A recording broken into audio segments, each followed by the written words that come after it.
멋있어 you looking psycho killer qu'est-ce que c'est fa fa fa fa fa fa fa fa fa better run run run run run run run away oh oh oh psycho killer qu'est-ce que c'est fa fa fa fa fa fa fa fa fa fa better run run run run run run run away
Dong.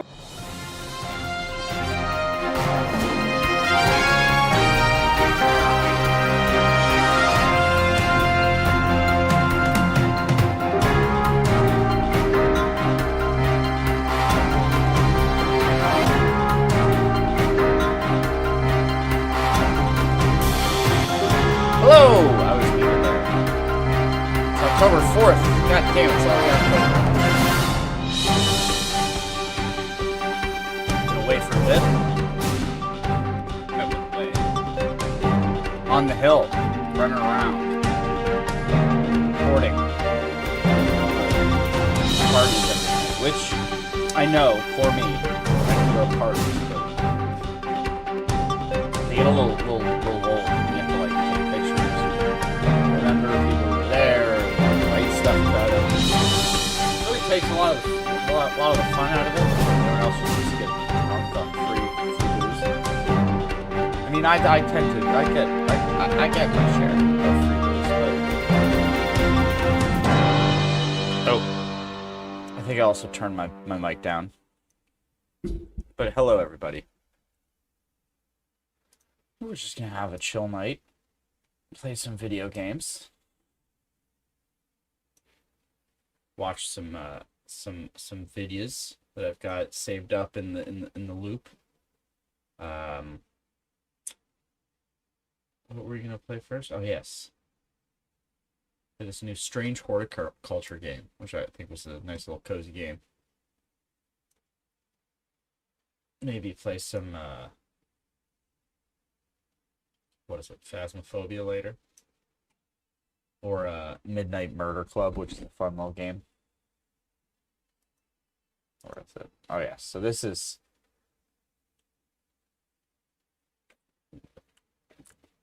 Travis Danrash's new up in the left-hand corner. Travis Danrash's new venture called Can't Be Censored, which it took me until seeing the logo. Like, I knew what it was called. It wasn't until like I was watching the second episode with Polyev, and they have the big logo in the back, that I finally clicked that the initials are CBC, which is pretty funny. So we're gonna watch that, play some strange horticulture, see where the night takes us, you know? That sort of thing. And if it's just the two of you and me, then I'm cool with that.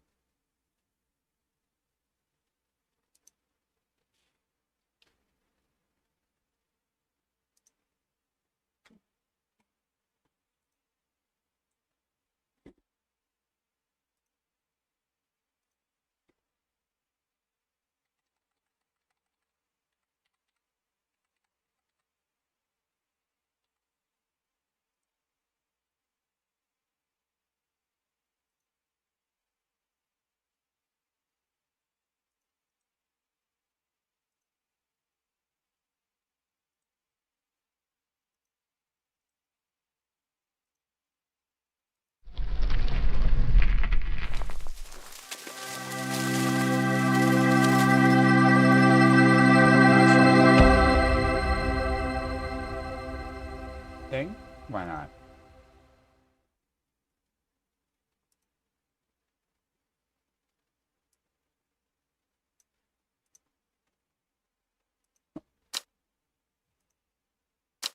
Oh, it works. Perfect. Hell yeah.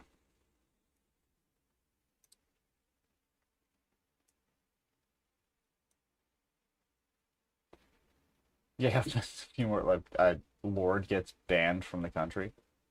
That would be very funny.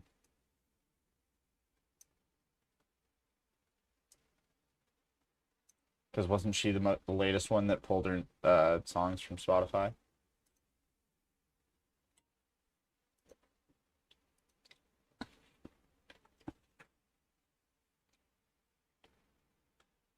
Paramore?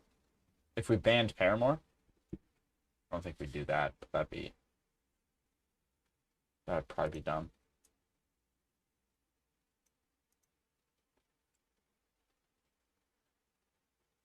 Alright, just trying to see if my titles will update, and they're not updating. for some reason. Oh wait, no, they have.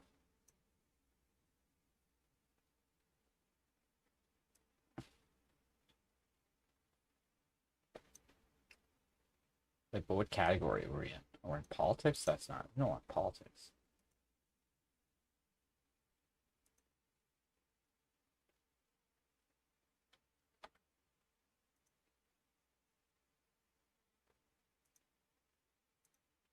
Just chatting. Just gonna have a cozy stream tonight. No, it's not working. Well, let me update.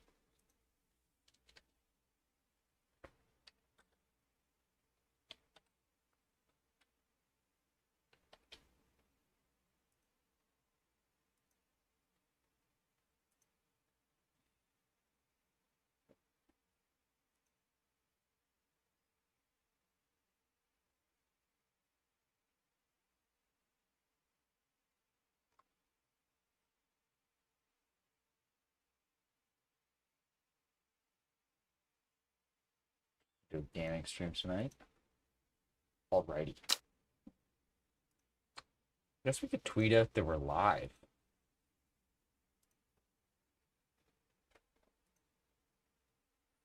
And also, if someone has an explainer of like, why is Taylor Swift upset at Charlie XCX? I was more the like really heavy-handed, like that was the thing I was more like I saw more of today was that she had a very, very heavy-handed for a song called, what is it, Wood? It was a very heavy-handed metaphor for Travis Kelce's penis, which is a choice. I mean, good for her. All the power to her. But it's like, aren't you like a world famous lyricist? Couldn't you have? Yeah, it's a very heavy handed penis. Yeah, that's what she said. Almost verbatim. She like compared his penis to a redwood tree. There was another clip I saw that someone had made together. It was just a compilation of all the times Taylor Swift has rhymed car with bar. If I can find it. Taylor Swift bar.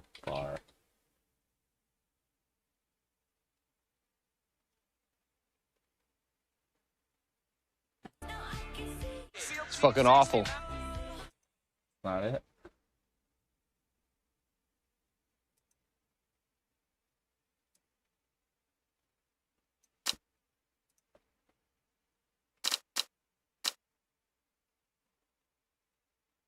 It's not it either.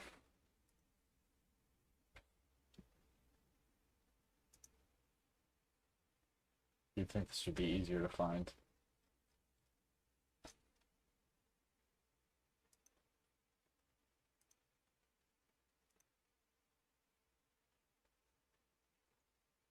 Just take my word for it. She does it a lot. I'm not gonna commit too much time and energy to try and find the clip of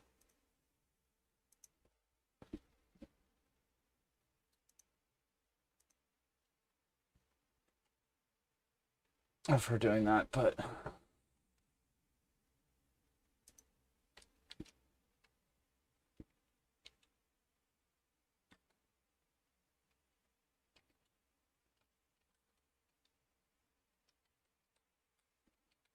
You was really good at making an entrance, Katie's, and that's what I appreciate about you. Oh, is that what you...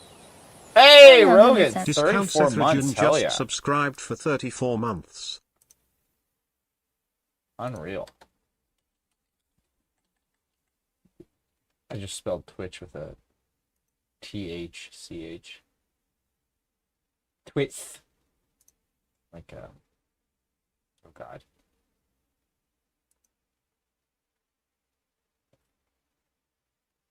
Who's that boxer with the lisp? All I can think is George Foreman right now. God. Tyson. I'm an idiot. Twitch. I'm live on Twitch. Come watch my stream, guys. I'm live on Twitch. I'll knock your face off. Don't talk about my mama. I'm live on Twitch. I'm Mike Tyson. I'm the scaliest man in the world, but I also talk like this. It's an impeccable Mike Tyson impression. I don't know what you're talking about.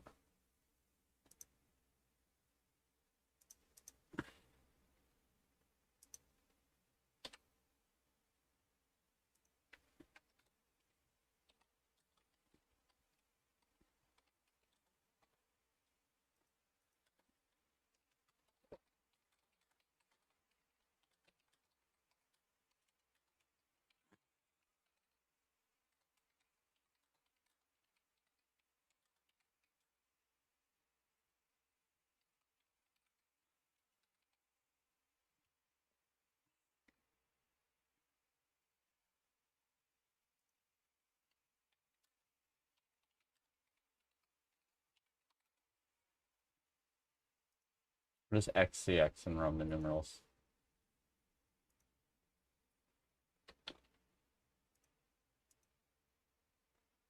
Damn it. Not an actual number.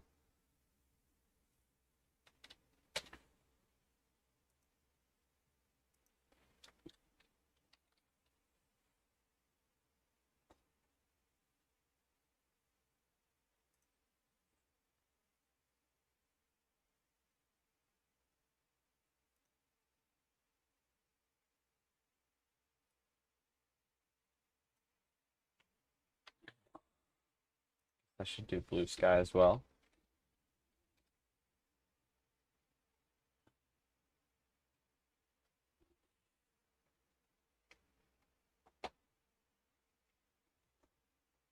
One of these days, I'm gonna get a better webcam. Today is not that day.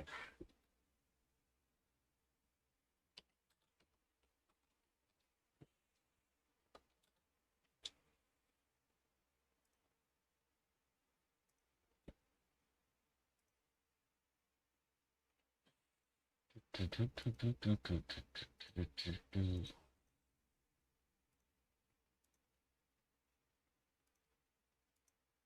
of a bummer.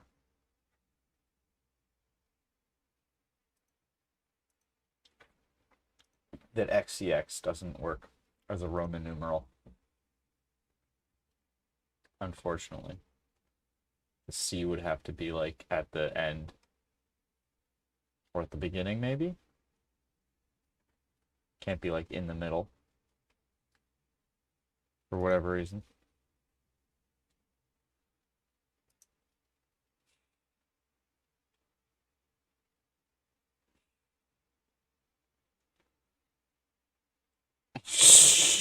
I can adopt the woke tag from the Canada Coffee House.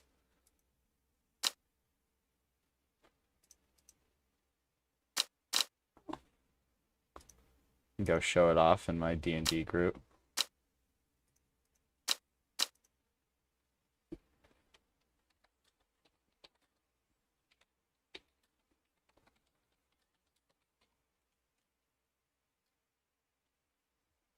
I'm officially Discord woke.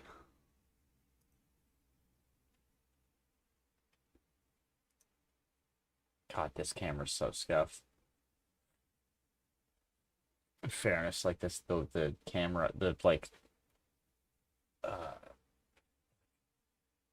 it's like built in to the monitor.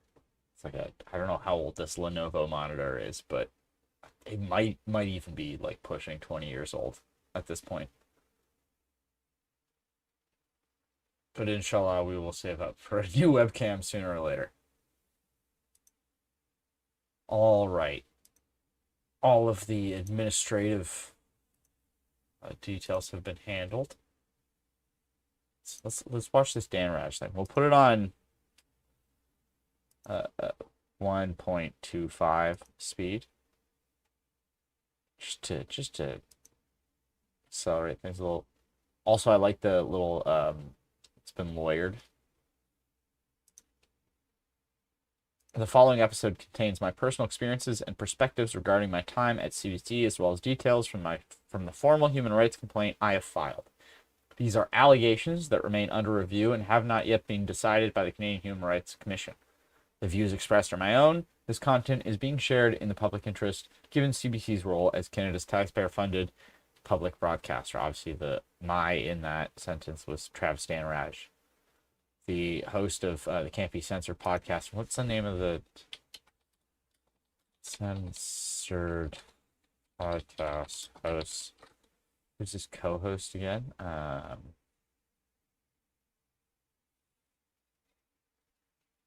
yeah, former CP24 reporter Carmen Wong.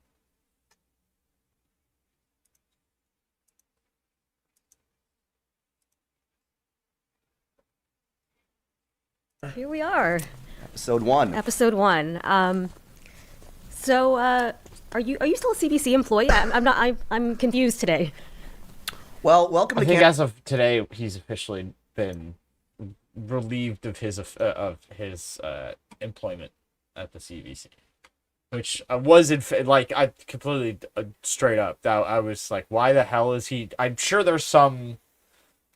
Not a reason that will be. I think it's whatever the reason is will be dumb, but it's going to be some sort of like legal ease, some nonsense. I don't know. I doubt it was like I mean, who knows? Maybe they were just trying to screw with them. Out of just pure spite. I would imagine they were more screwing with him out of some sort of like legal liability nonsense, more likely. Not saying the explanation will be much better. I just don't know if it was just out of pure. I don't know if it was pure pettiness. Maybe partially. Can't be censored, everybody. That's a great question, Carmen Wong, and it's so nice to see you. You know what, I actually my feelings on this, and I mean this has been publicized everywhere. I saw something in the UK the other day that I had resigned. I didn't want to resign, but I resigned. But the CBC maintains, last time I read in the papers, that they're not accepting the resignation, that I'm still a unionized employee. So I guess that's where it stands right now. We have a difference of opinions. And you resigned in kind of a spectacular way. You sent an email, an all-staff email, to however hundreds of thousands of employees are at the CBC, and that's what got the attention of most folks. Yeah, and I think, let me just say as well, like, this can't be censored, but there's a bit of anxiety that I have right now, even talking about this, because of the process that I have gone through. Remember when, like, people who had, like, open and ongoing litigation, even if they were, like, the complainant, that they'd just be like, my lawyer says I can't talk about it.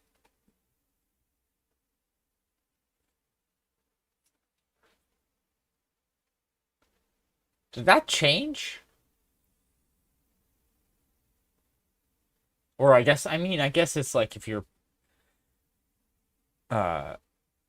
lawyer is like, oh, I prefer you not to talk about the ongoing court case and the details of it, just in case you say something that could hurt your case. I mean, you don't have to listen to, I guess, that advice. You can just start a podcast about it. Who's going to stop you? Hey, Camila. Hey, St. Jean. Beating your wife with a child's high chair apparently means your lawyer says to say. I mean, I would assume so. It's I got glasses now because my eye, my left eye is just apparently just has decided not to do any work. So I gotta get corrective lenses to make my eyes work.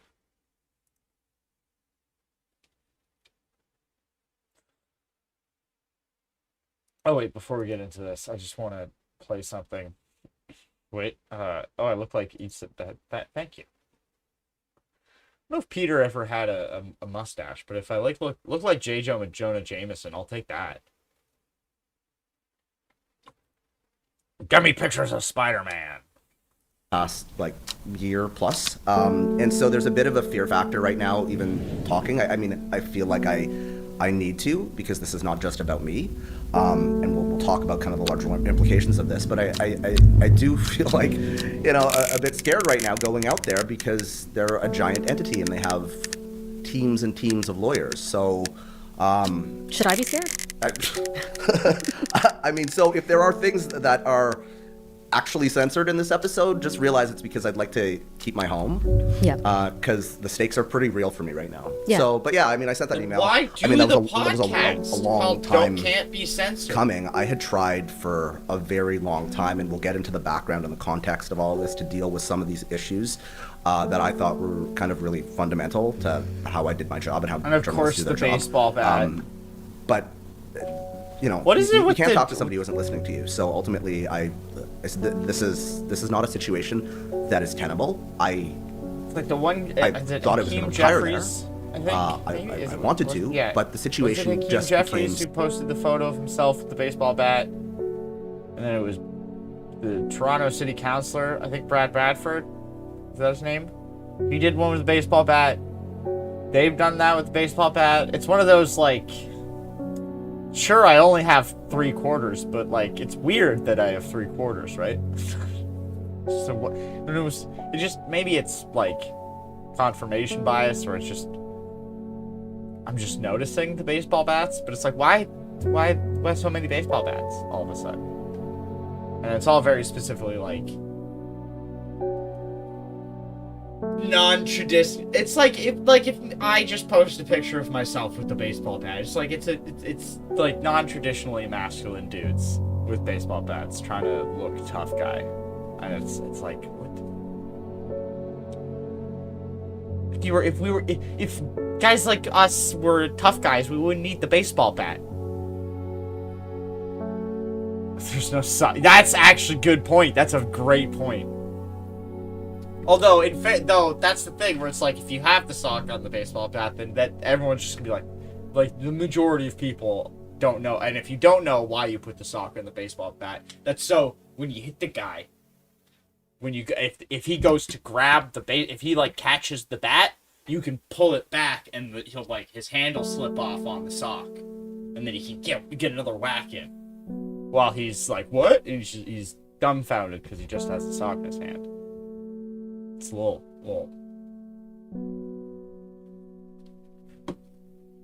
See, I got a tennis racket, a hockey stick, and a big replica, like, samurai longsword. Someone breaks into my house, last thing they're gonna see is Tommy from Teenage Mutant Ninja Turtles coming at them.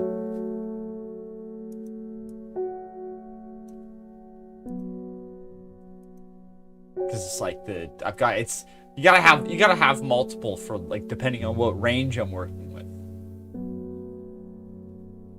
Because obviously the Japanese longsword, that's more of a I'm not gonna be using it as a sword. That's more like a fixed bayonet charge sort of thing. So you charge with that, and then try to trip him up with the hockey stick, and then you just lay into him with the tennis racket.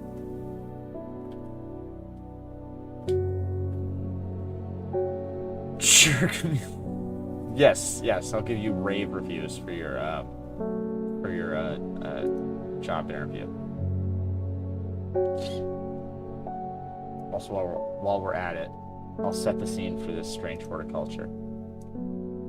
Strange Horticulture is a small shop situated away from the main thoroughfares, but it has the advantage of being one of the few buildings in Undermere that stands alone. Plants, you may have noticed, need light, and light is in short supply at street level in this town. This game is basically like you run a plant shop, but it's spooky. I've only played the first little bit just to figure out how to play it. It's pretty much, it's like people show up, they're like, hey, I need a plant for this thing. And based on like the clues they give you, you have to figure out what plant you have. Then you slowly start like figuring out which plant is which. I did like, there's like a day loop, like each day the shop is open, and then after it's closed, there's a bunch of stuff, and then it goes to the next day. So I did like a couple of days. I didn't get very far, but it's fun. A PR major and my media theory professor is going hard on. Oh no. Yeah, exactly. Long sword charge. Yes. I will certainly be your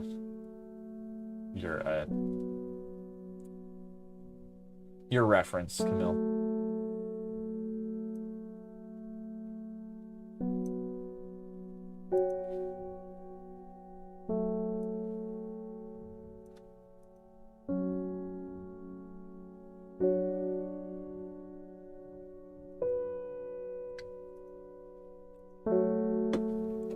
When you're a journalism major, PR and comms are like the dark side, where it's like they're learning all this kind of all the same stuff we are.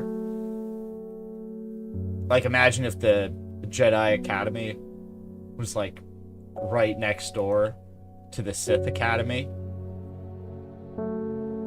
but also Siths got paid a lot more.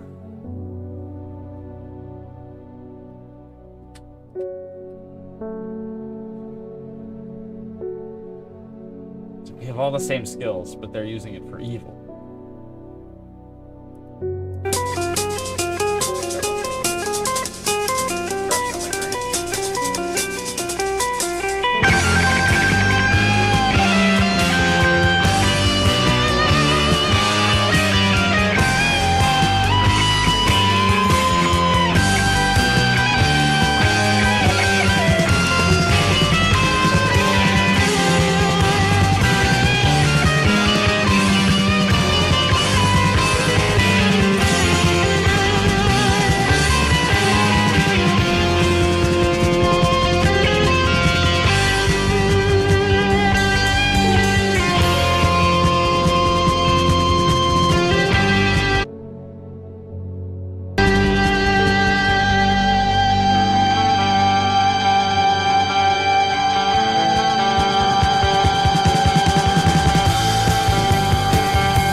Business licenses and permits for what? For like, I'm assuming the company you work for. So hostile, and I wasn't able to actually do what I came to do, which is actually journalism. Yeah, and we're gonna get into all of that. We're gonna try to focus it in on some of the really core issues, the problematic issues that you experienced at the CBC. So broadly speaking, it's gonna be about diversity, or failed DEI, unfortunately, respect for taxpayer dollars, political balance, the work culture at CBC, and finally, what's important here is what's next and what does this all mean. So let's just very, very briefly tell people a bit about who you are, how you got into journalism. Right. I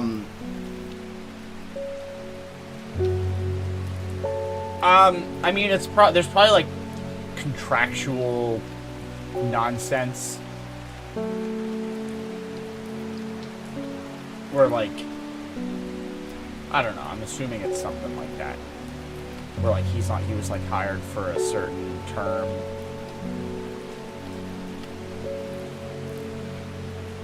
and they get to determine whether it's terminated. And like maybe if like he quit early or something, I don't know. It's probably some legal or contractual liability mumbo jumbo. Alright. Ooh. I found an excerpt on the elusive wandering Bew. Come to the library in Ambleside, and I'll tell you all about it. I even found something on the gilded dendra that might be of interest. Simone. P.S. Give Hellebore a good scratch behind the ear for me. They look pumpkins. It's like a little Halloween update.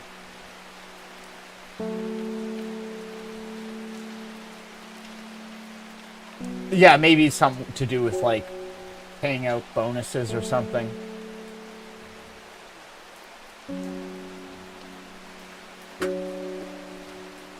I'm sure if there was, like, there was some benefit, or at least some other negative thing that would have happened, they would have been contractually obliged to do if they had ended it earlier.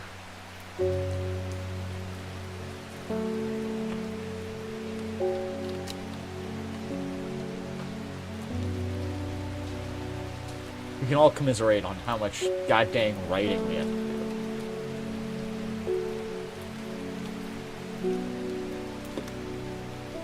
Which is funny because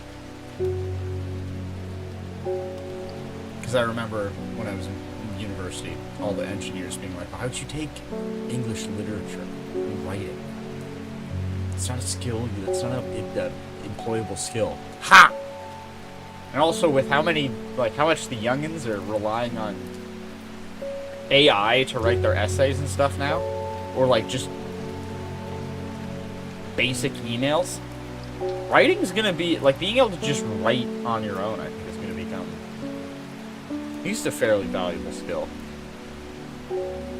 So, I actually have an email here that I sent on the first night of Canada Tonight, which sums things up pretty well. I sent this note the night before we went to air, and we'll talk about Canada Tonight in a little bit, but this is kind of basically where I came from, right? I'm sending you all this note in advance of tomorrow as we embark on this next chapter of Canada Tonight, and forgive me in advance for the sappiness. I came to Toronto from Calgary in 2000 as a shy teenager with braces, headed off to Radio and Television Art School with a goal and a dream to one day be a national TV host. After graduating, I sent VHS tapes. Kids remember those? They don't remember what VHS tapes are. To every single TV station in the country, and I got rejected by all but one. The goal I had as a 17-year-old faded through the years in local market after local market, when news directors told me I couldn't make it, or that they had a brown guy already. Well, now, decades later, it's happening. I know that change can be difficult, but I know this is going to be hard work as we adjust to new workflows and a new format. But I also know that we can do great things with this platform. My name might be on the graphic, but make no mistake, this program is ours. Working together, we can make this manageable and a success. In the daily grind, and I think this is really important, in the daily grind, I do not want us to lose sight of this incredible opportunity to expand the conversation that's happening in this country at a critical time, to reflect all perspectives and to provide Canadians with engaging conversations while also telling them what's happening in their community and world. I'm happy to get to know all of you. I'm energized by this new opportunity to make this a primetime TV marquee show and a powerhouse for the CBC and a destination for all Canadians. So that's essentially how it started, right? I came to Toronto at 17 years old. We worked together at CP24. I joke that I've worked at every network twice, but I got into journalism because I wanted to tell stories. And, I gather from that email, and maybe people can't sense this, but when you're a journalist, to get your own primetime show with your name and to develop that is a huge deal. And you went into this, I remember, so excited, open-minded. You thought it was, it was going to be special. Well, I mean, that's what they kind of built it up to be. From my recollection, and since we have the disclaimer, everything is going to be as I recall. But as I recall, during this interview process and when they called me to flag that this was an opportunity that they wanted me to pursue, that was the conversation that we had, right? I was doing Marketplace, which for folks outside of this country is a consumer program. It's the #1 consumer program in the country. We do really interesting stories where, we're getting accountability for folks in terms of, business. Kind stranger. Just as I come to fear that wickedness had infected the heart of every soul in that cursed place. I began my recovery in the woods to the south of the town with a group of travelers. On the northeast corner of the wood, I sat and stared at the bright flower, and tears flowed down my face at the reminder there is beauty in the world. I shall be returning to Undermere soon. Philosophy. Yeah, if you want to make the big bucks. Hey, Vexing, how's it going? Alright. Gosforth. In the woods south of Gosforth on the northeast corner. Where's Gosforth?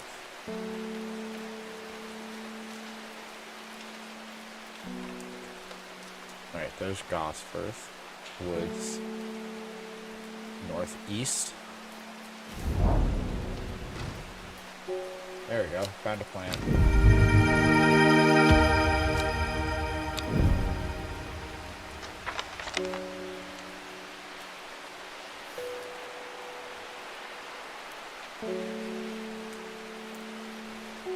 So we don't even know what plant that is, though. So I can go in the archives.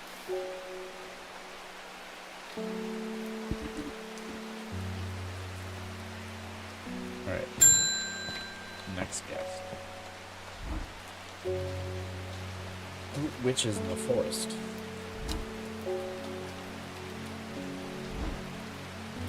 Businesses where they get screwed and stuff like that. So I was doing that, and then this presented itself, and I was like, okay, well, that sounds good. I'm going to have my own show with my face and name on it, 7 to 9 p.m. across the country.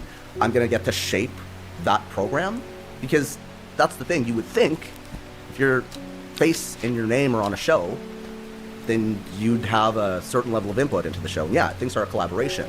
But ultimately, like, if it's your face and your name, you want to have some substantial input. So I want to take you to even before Marketplace. Yeah. Because you rejoined the CBC, and this is all going to, we're getting to this because it's going to speak to the work culture at CBC that you experienced at Canada Tonight, but starting from when you rejoined the CBC. Right, so you yeah. rejoined the CBC as a national news reporter. So, and this is the thing as well, like, I want to back up even further. When I was talking about 17 years old, some people I've read online, because I do read the comments. Thank you. And by the way, I should have started all of Do this. not read comments. I should have started all of this by saying thank you to everyone who has supported me.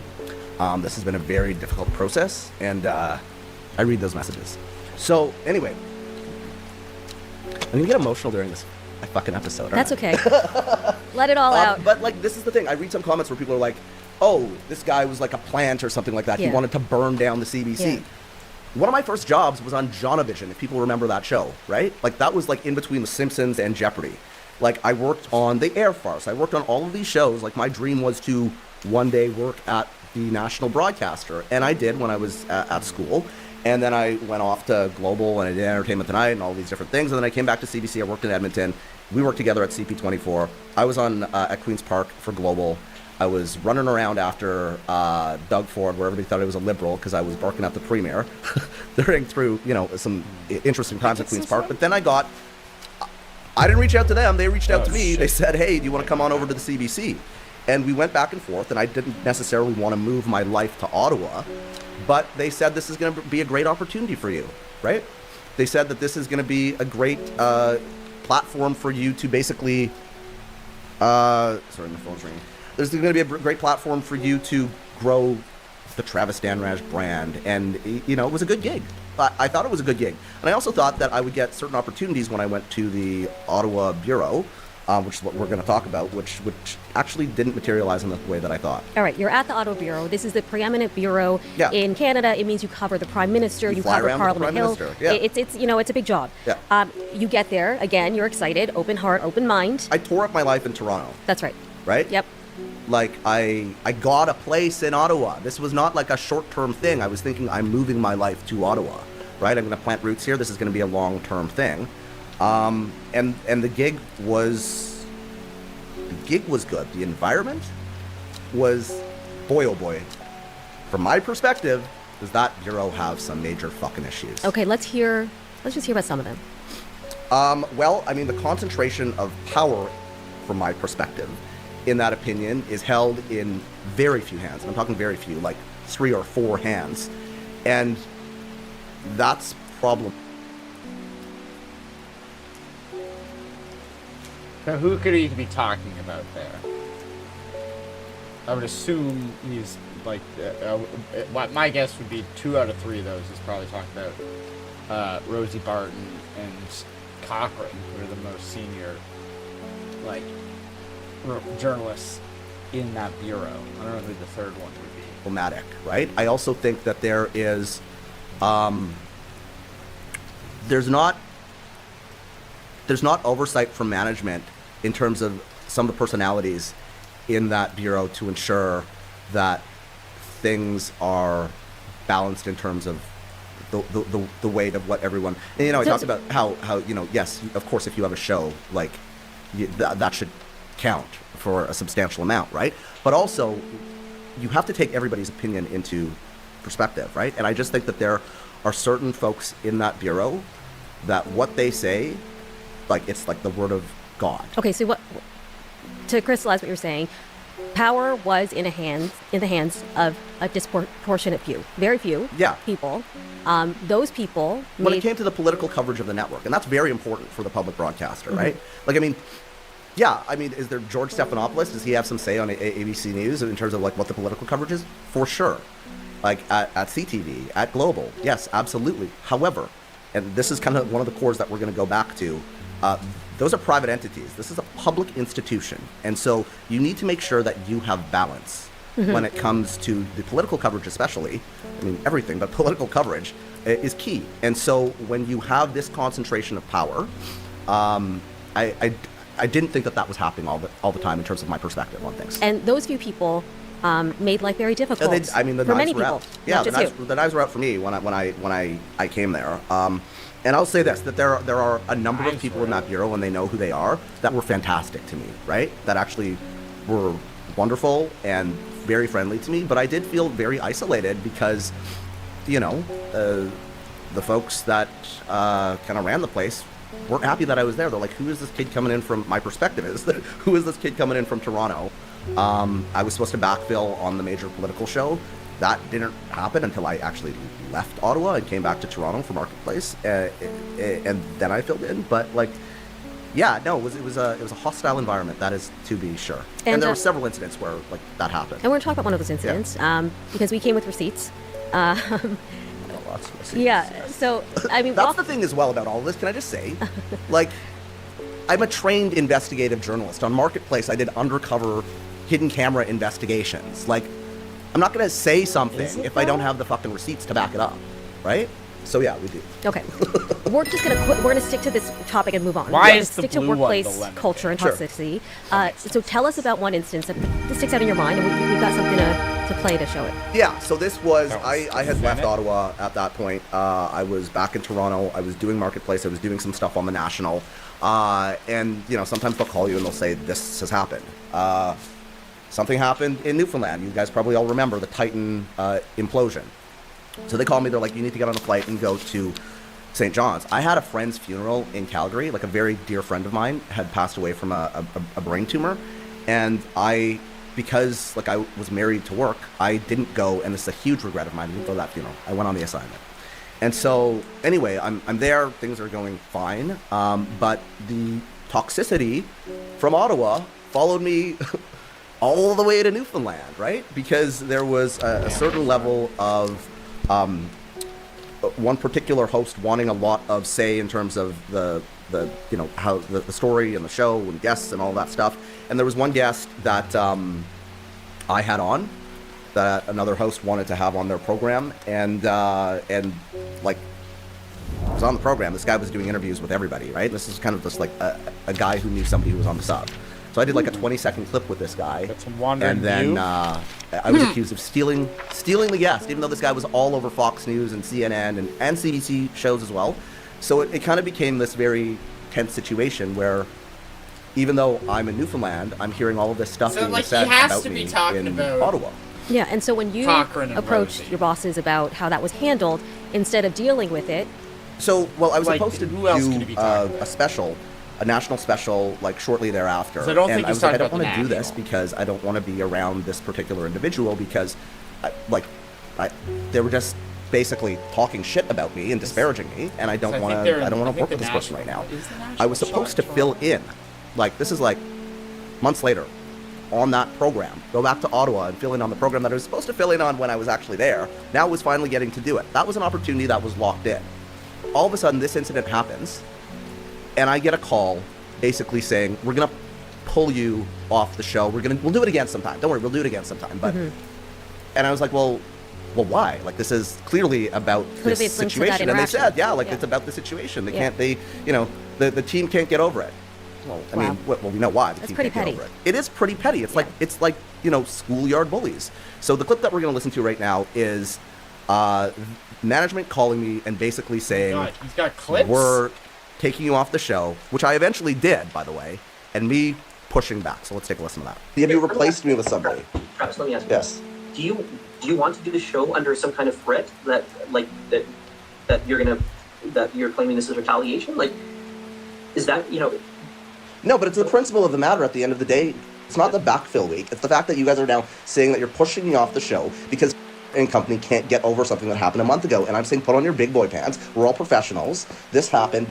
Was screaming and ranting and raving about me, and I heard that from everybody in the newsroom, from on the other side of the newsroom, from people outside of CBC. That is wildly unprofessional. That's like a workplace harassment complaint if I wanted to be an asshole about the situation, frankly.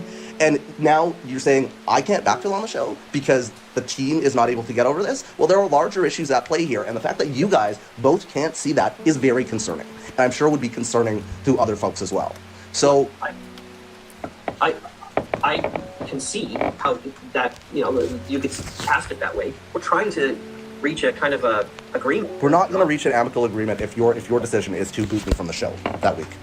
Okay, so you would like to do the show that week under these conditions? Yeah. Why don't I discuss? Yeah. Okay. Yeah, so basically they're like, we'll discuss. And I was in Calgary. I was at my parents' house when I'm having this call, and I'm like, "What bullshit is this? You're calling me to yank me from the show now? Yeah. Because somebody had a diva fit?" And I'm like, "No." So anyway, they called me back and like, "Okay, yeah, you can do the show." I can't tell if that was a tell. I can't tell if that was a tell. Because that could be a gendered comment, but also like.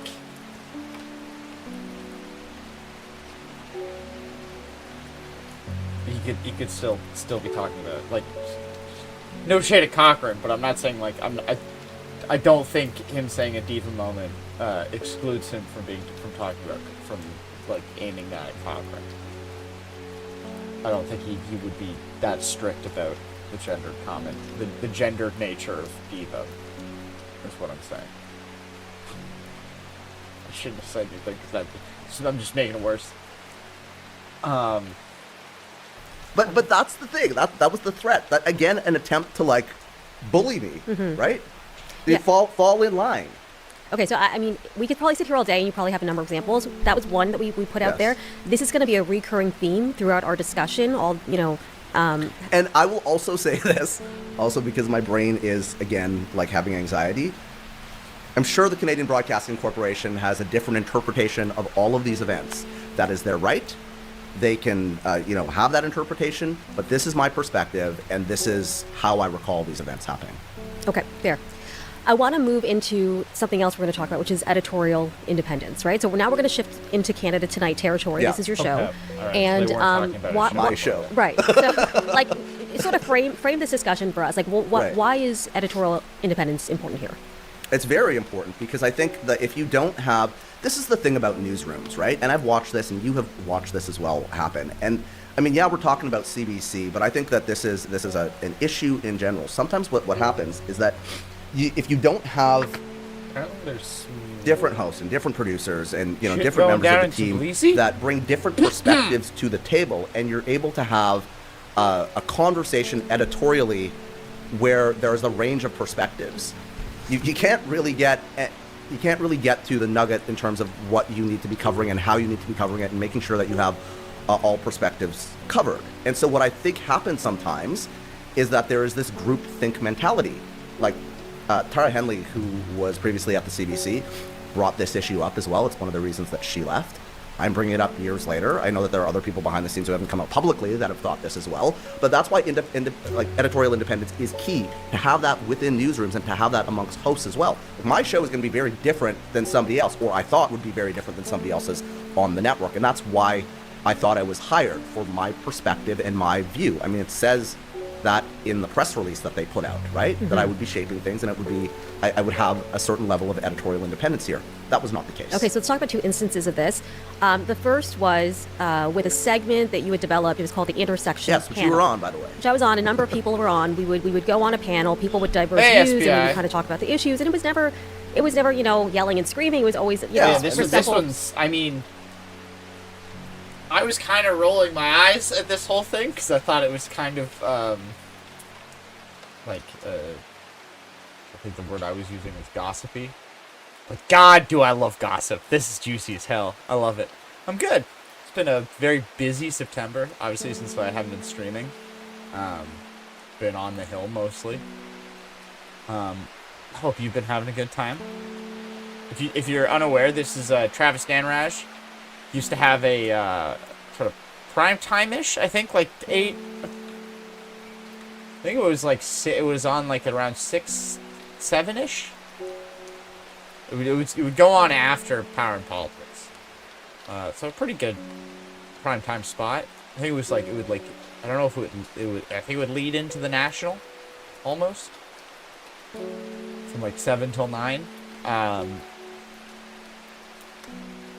like obviously like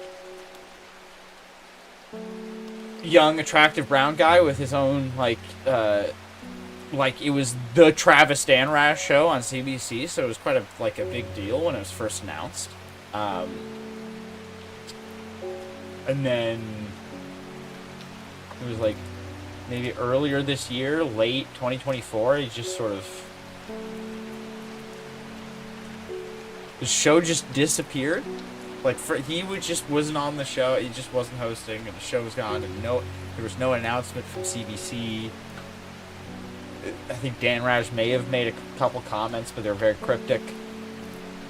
And now he's got a podcast called Can't Be Censored, which took me way too long to notice that the initials of Can't Be Censored is CBC.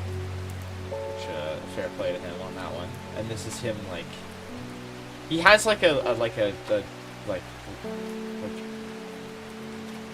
pending litigation and like a human rights complaint against the CBC ongoing, but he's doing a podcast about it. So it's like that's an interesting strategy, Cotton. We'll see if it plays out for him.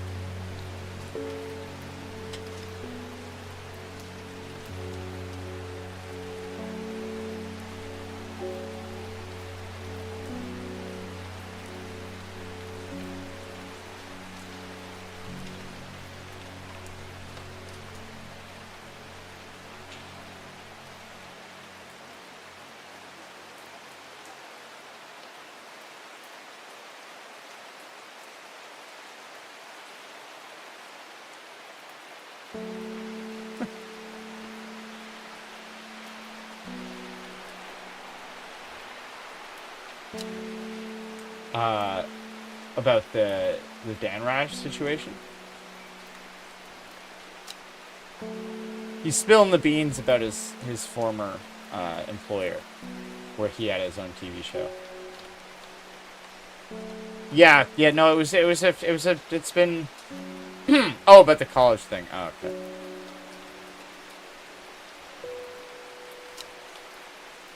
Oh my God, My Hero Academia is back. Hell yeah.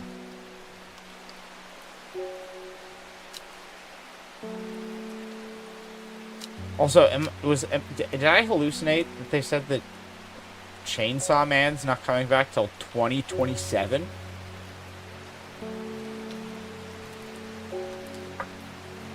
I thought Mappa was working on it. I'd like so much for slave conditions.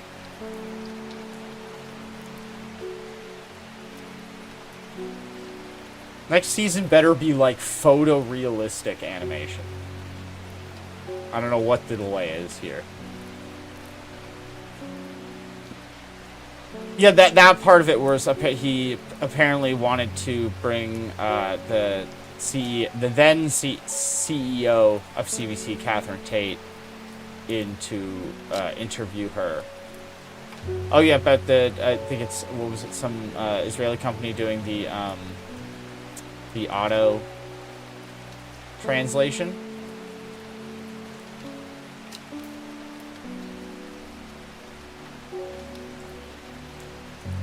I didn't know they were automatic subtitles, or like they were AI subtitles. How long have they been doing that?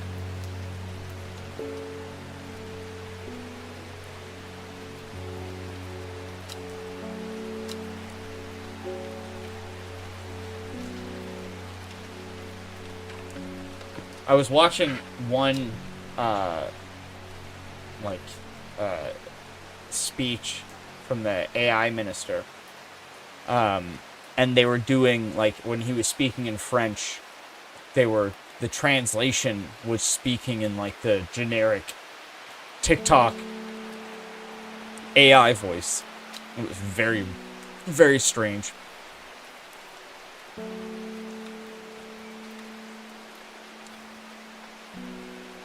No, AI minister in Canada.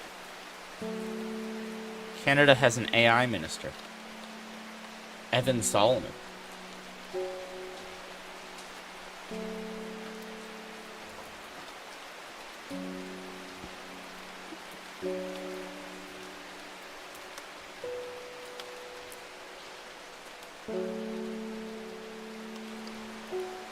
A former professional journalist. Jesus, we're gonna get a fully AI prime minister. Well, I mean, there was like a write-up someone was doing about how they're like trying to pitch a fully AI.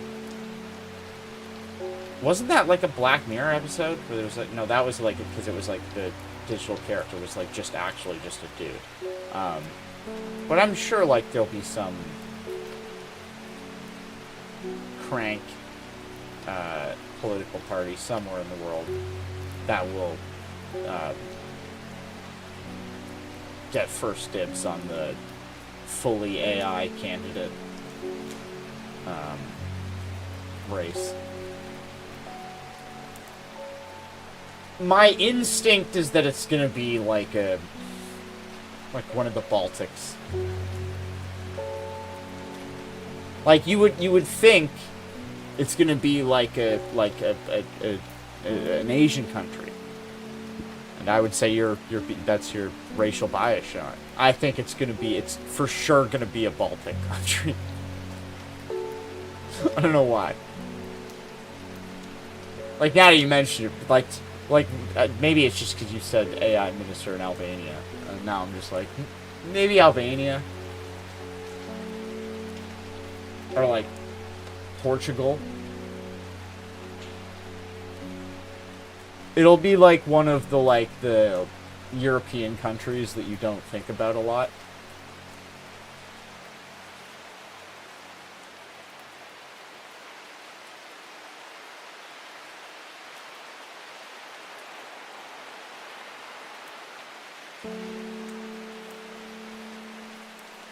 Iceland, maybe.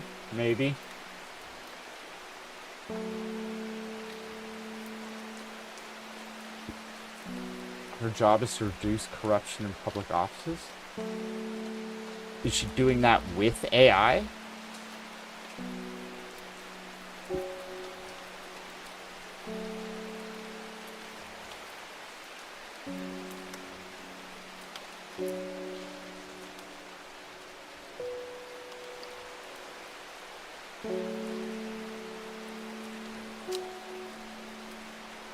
Oh, like it's like, okay, so Albania already has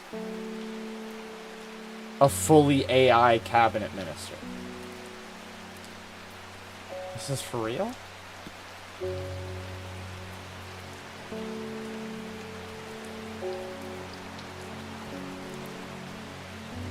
Oh my god, this is real. You're not joking.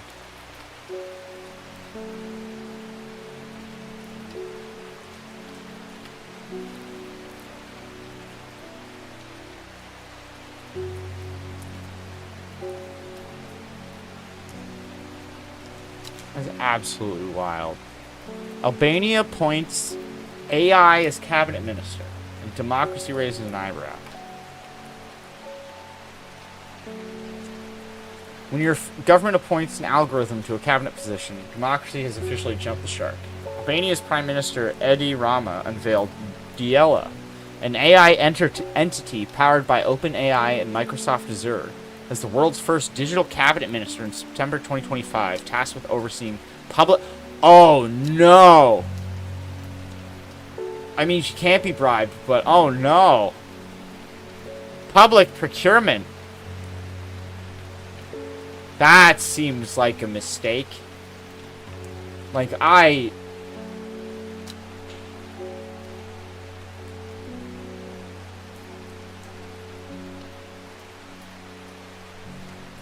wild. Constitutional circus. Legal scholars call the appointment unconstitutional since Albania requires ministers to be adult human citizens. Diela operates through the e-Albania platform, processing over 1 million citizen interactions since her January launch. Built on large language models and cloud infrastructure, she handles document stamping and tender oversight, with promised 100% corruption-free efficiency, according to Rama. The opposition parliament erupted with accusations of ridiculousness and constitutional violations, because Albania's founding document explicitly requires ministers to be mentally competent adult citizens, not chatbots with government delusions. Another Article 103 of Albania's constitution, under Article 103, ministers must be adult Albanian citizens, making Diela's rule purely symbolic rather than legally binding. This actually is an interesting experiment, but only if they give it special training on only relevant material like the Constitution and every official important legislation. Yeah, like that's the thing where it's, I mean, the title does, like, they're not an actual minister. It's just they was like provocative to say that they're a minister. They're basically like,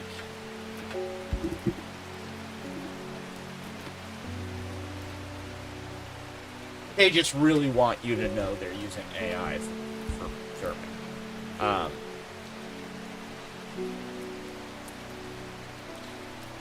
Diela makes procurement recommendations without human mediation, independent audits, or transparency requirements. You can't cross-examine an algorithm in Parliament or demand it explain its reason. Critics warn this could obscure corruption rather than eliminate it, replacing human accountability with algorithmic opacity. It's like replacing traffic court judges with magic 8-balls, except the stakes involve national infrastructure budgets involving AI applications. That's so funny.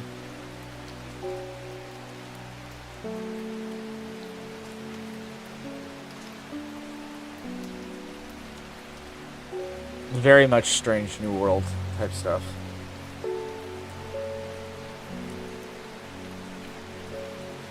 But also, like, not really a minister. They're doing like a PR ad stunt for a tech product, which is, I think, even weirder. Conversation. Sometimes it was yelling and screaming, but, like, listen, the concept with this entire show is to not turn it into some left-leaning program, to not turn it into some right-leaning program, to represent all views of Canadians, to have balance. And so that's why when, in the development phase, when we were pitching it, and I had to fight hard for this segment, I thought that we should have a nightly panel where we were talking about the issues of the day, having the conversations that Canadians are having with different people, and sometimes diametrically opposed people. I had Brian Lilly on with, like, Sheila Copps. I had, like, Sean Spicer and somebody on the left, right? So it was like I had a range of voices, and they weren't all just from one perspective. I wonder what, like, Kate Harrison or any of the, like, conservative voices that are consistently on Power and Politics feel about the insinuation that they share the exact same viewpoint as like Michelle Cadario. Like,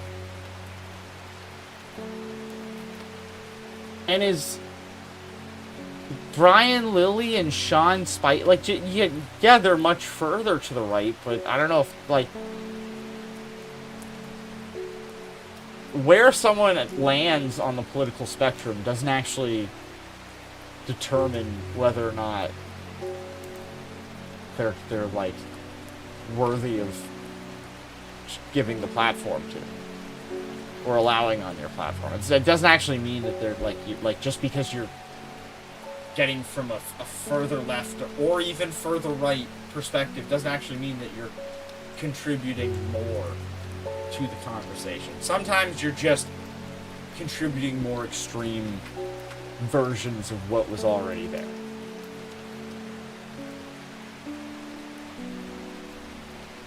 And again, I would like to ask most conservatives if it's like do you think Ryan Lilly and Sean Spicer are the best of you? That's the best you've got? And so I thought I would say no. I could, maybe I'm wrong. Maybe you'll tell me that no, that is in fact the best you got. But I don't think it is. that segment was really key because we were doing it in like a really kind of organic, real way. It wasn't shades of gray where like you kind of disagree with me a little bit. Like people were opposed, but I think what it showed is that, yeah, people could have these very passionate opinions, but we could have a civil discourse. And at the end of the day, and sometimes a robust civil discourse, but at the end of the day, we hear everybody out and we move on. Yeah, there wasn't really anything quite like it. Yeah, and I was told by management at one point, well, we feel like the conversations are sophomoric. And my perspective on that is that, like, that's an intellectually elitist attitude, and also it's not that intellectual, because here's the thing. What if they were sophomoric, not everybody though? in this country is paying attention to the minutia in terms of what is going on in the Ottawa bubble. And I think some of these panels sometimes focus too much on that, as opposed to looking at things in more, want some water? In more broad strokes, right? And that's what we were trying to do. But these idiots couldn't see that that's what we were attempting to do here. And they canceled it. They canceled the panel. Yeah. They canceled the panel. They canceled the panel, and also money was an issue with that, which we'll talk about afterwards. When it came to, we're supposed to be a primetime show, we're supposed to have equal footing. It was approved to be they approved a panel on the show, but they didn't fund it accordingly. I mean, this is pretty deep into the weeds, but it shows you like the imbalance and how this show was set up for failure before I even started. So the intersection panel was canceled. You had, in an effort to solicit feedback from the panelists, you emailed them, you say, hey, let me know what you thought about it. Yeah. You got in trouble for that. I got in trouble for that. I got yanked off the air for that. Okay. Then, that wasn't the end of your troublemaking. That was that and the Tate tweet. So this, I'm going to get to that. Yeah. This was What a was the time, Tate around this time, tweet? where executive bonuses at the CBC were under a Catherine microscope. Tate. Yep. And the former president of CBC, Catherine Tate, I was gonna be like, I forgot. And for a second, I was like, did he try to bring like Andrew Tate on the show? But no, Catherine Tate.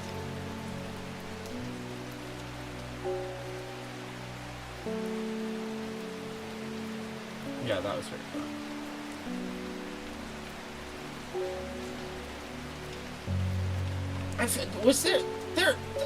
There's no way we talked about inflation this much. I mean, I feel like it is just because it's like really gone nuts in the past couple of years. But it's like we didn't talk about inflation this much. Is this what being an adult is? It's just constantly talking about inflation? Because I don't like it. I don't.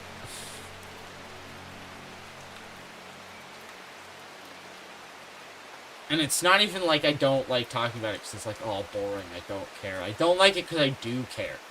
I'm now in a position where it's a topic that matters to me.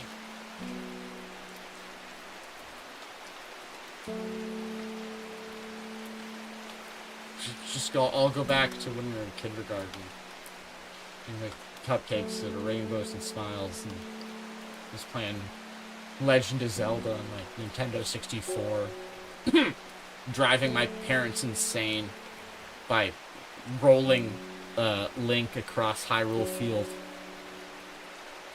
I genuinely think if I played like just a sound clip of the Link, the noises he would make when he would roll, if anyone played Ocarina of Time, I think if I just played a short sound clip of that, like just near my mom while she was just like watching TV, and just like she would have like a Nom flashback.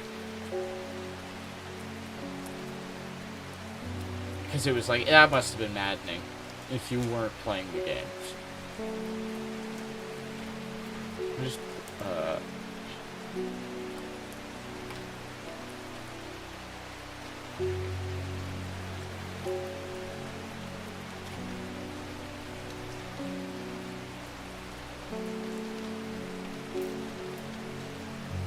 don't want.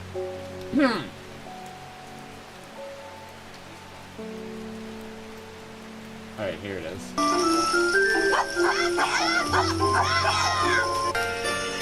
Could you imagine if somebody actually sounded like that?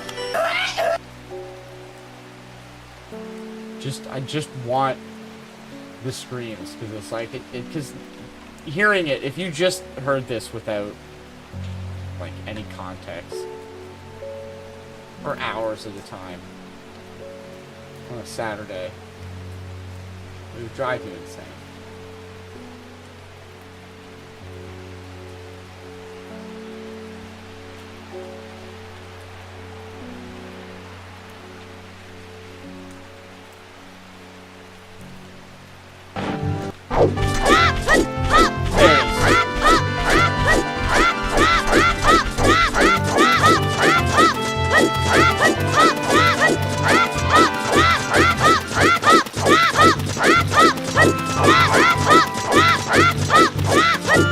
SBI, if you are just listening to this, you are getting the full effect.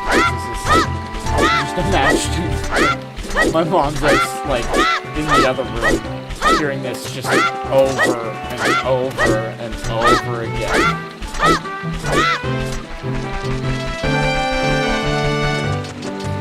Turn that down!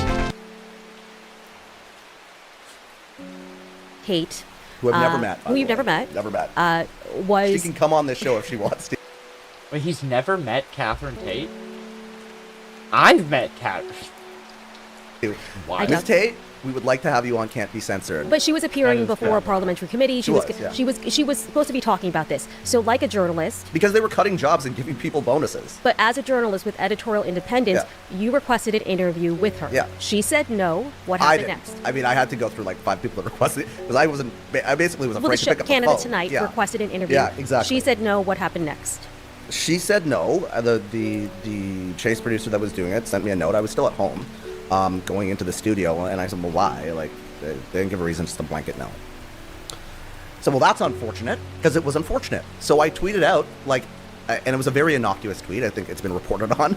I basically said, Catherine Tate, we interviewed her, we wanted to talk about this, that, and the other, and she declined the interview. That's unfortunate.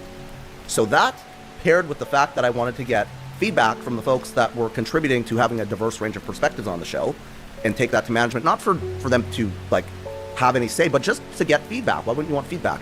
Those two things got me yanked off the air and put through hell. It was hell.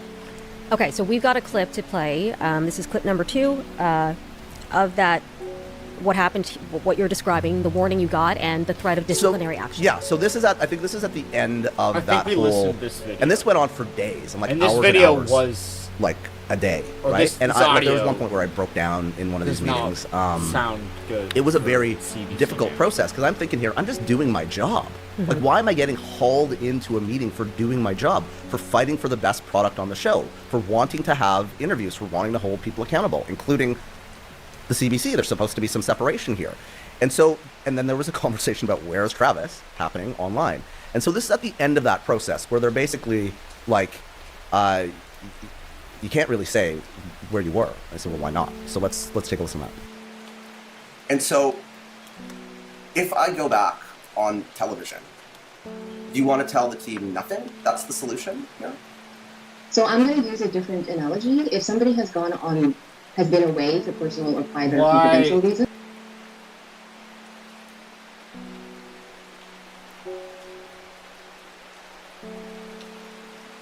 You could have just used the audio. You didn't need to use the team. And that if that person chooses not to, we don't. In this situation, I'm prevented, and so are you from sharing the details. We don't know that actually is a fact yet, but sure, that's your view of it. So yes, and I do believe that our colleagues are respectful and mature enough to continue working with their day and not to meddle in individuals' private matters. Travis, may I ask you, what you want to share or what you're... Yeah, that I was taken off air for sending an email and a tweet and put through this process. And that is that's the reality of what happened. I don't want to have to be forced to lie by omission for the benefit of the CBC. And why do you're saying that for the benefit of your colleagues, but none of your colleagues are aware of this process or this conversation. So I'm not sure I'm clear on why it needs that resolution. Like, is there an issue there that we need to help you in resolving when you return on it? I'm aware of the media request, but that includes a lot of assumptions. When we think of it from an internal matter, is that specifically what the concern is related to? Because your colleagues don't know, I don't believe, know about the media request. They wouldn't be going through to them.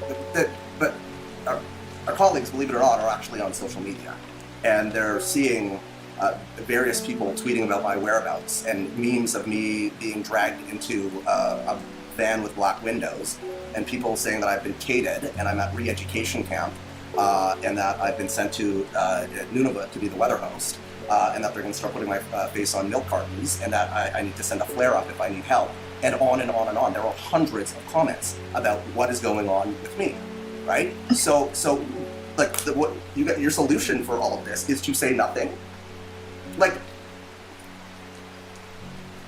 I understand how that like protects CBC. I don't understand how that helps me try to start the process of repairing the irreparable harm that you have done, material harm that you have done to my reputation in 1 week. So having dealt with these social media situations, I do advise strongly that you say nothing, because based on previous experience, no answer you give will satisfy people. And secondly, these are... The Canadian press would be asking about this if it wasn't a This story. is, I think, a part of it where the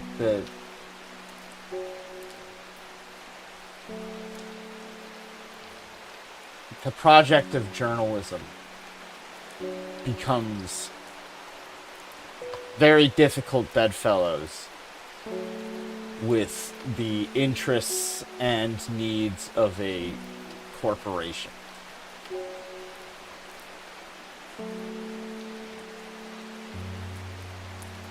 And unfortunately, I mean, this is an excuse. This is me basically commiserating with Dan Rash in this situation. Because getting Tate on the show, Catherine Tate, on the show to ask her about the bonuses, especially while she was, or at the time when she was testifying at committee, has just, I think, self-evident journalistic value. And here's the thing, it took cojones to ask in the first place. You can quibble about whether or not it was a strategically wise decision to make his tweet about it.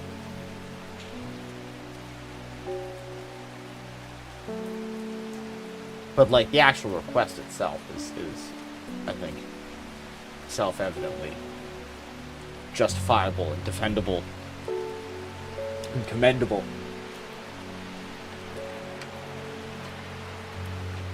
That would have, and here's the thing, would have been great TV. Fantastic journalistic interview. To have the to interview, and if it, like, I'm assuming it probably would have been a challenging, in terms of like the questions would have been challenging. I don't think it would have been a softball interview by any means of the or any means of the word, or definition of the word, words, term, whatever. And now he's getting HR. He's getting just. They sent the team of HR against.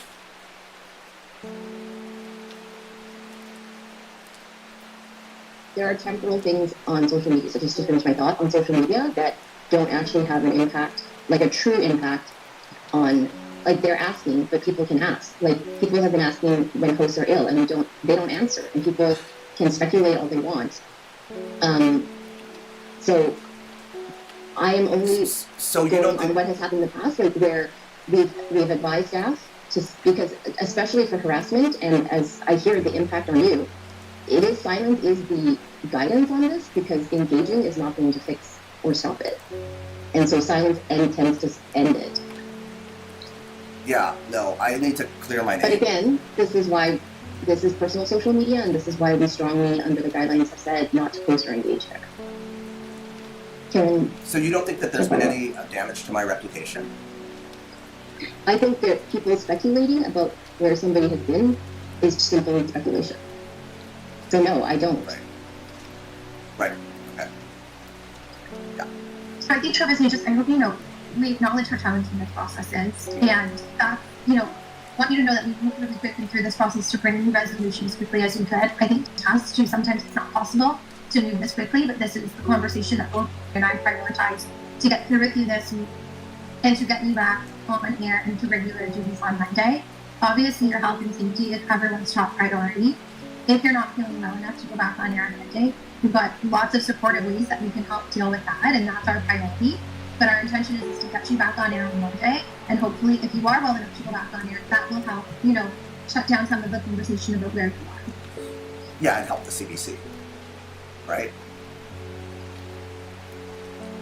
I just want to add on the social media piece, the silence isn't, the do not engage is not to protect the CBC, it's to protect the person who's the target of things. That is the best practice that we have in such situations. Yeah, so if the person who is the target of it is saying that they think that the best solution is to bring daylight to this situation, and you're preventing me from doing that, how is that not creating more harm to me? And thank you for the consideration of going through this process quickly, and I do feel very supported by the CBC right now. That process has been clear for the past 5 days of this. So okay, at this point you'd been off the air for how long? So supported. So you were Wasn't I so supported? Thank you guys. So supportive. You're still feeling It's just like when people are like he's a disgruntled employee. Mm-hmm. This is about larger issues, but yeah, I'm kind of pissed off because I did not. Don't feel say supported, that, right? And if this is happening, don't put that on the record. With a prime, don't put that you're.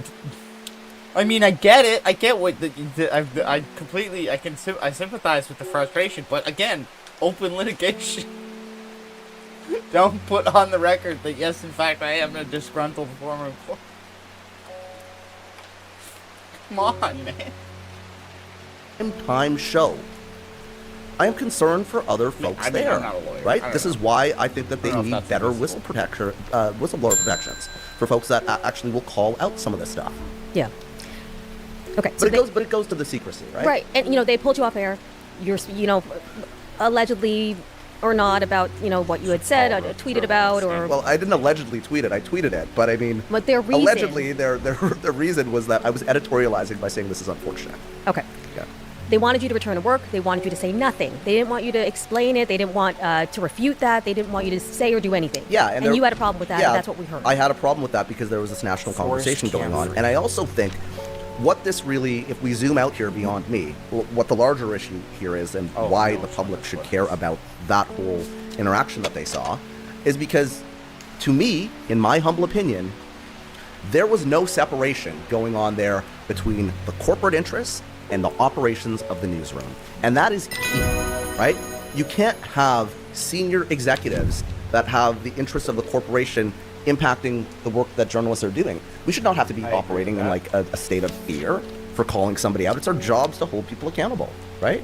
So, I mean, that was kind of the whole issue around. And that's kind of been the attitude of the CBC on a number of issues, right? Like, let's just be quiet and see if it passes, or let's try to keep people quiet. And we're not, I mean, this has been well reported, well documented, the use of non-disclosure agreements. Right.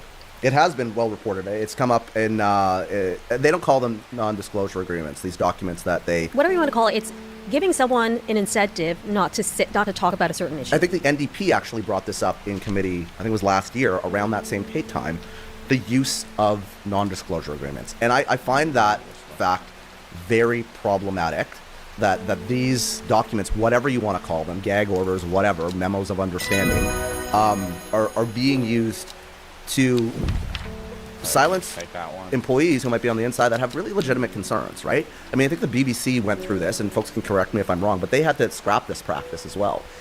It's different. Again, it's different if this is a private company. I mean, that's still problematic. But I mean, if Fox News has NDAs, News Corp owns them, right? The Canadian public owns the Canadian Broadcasting Corporation. And should err on the side of transparency. And it should err on the side of transparency. I think that there should be transparency around a number of things that we're talking about today. And, you know, even like, okay, there's a story out about how they're going to court to protect the number of GEM subscribers they have, right?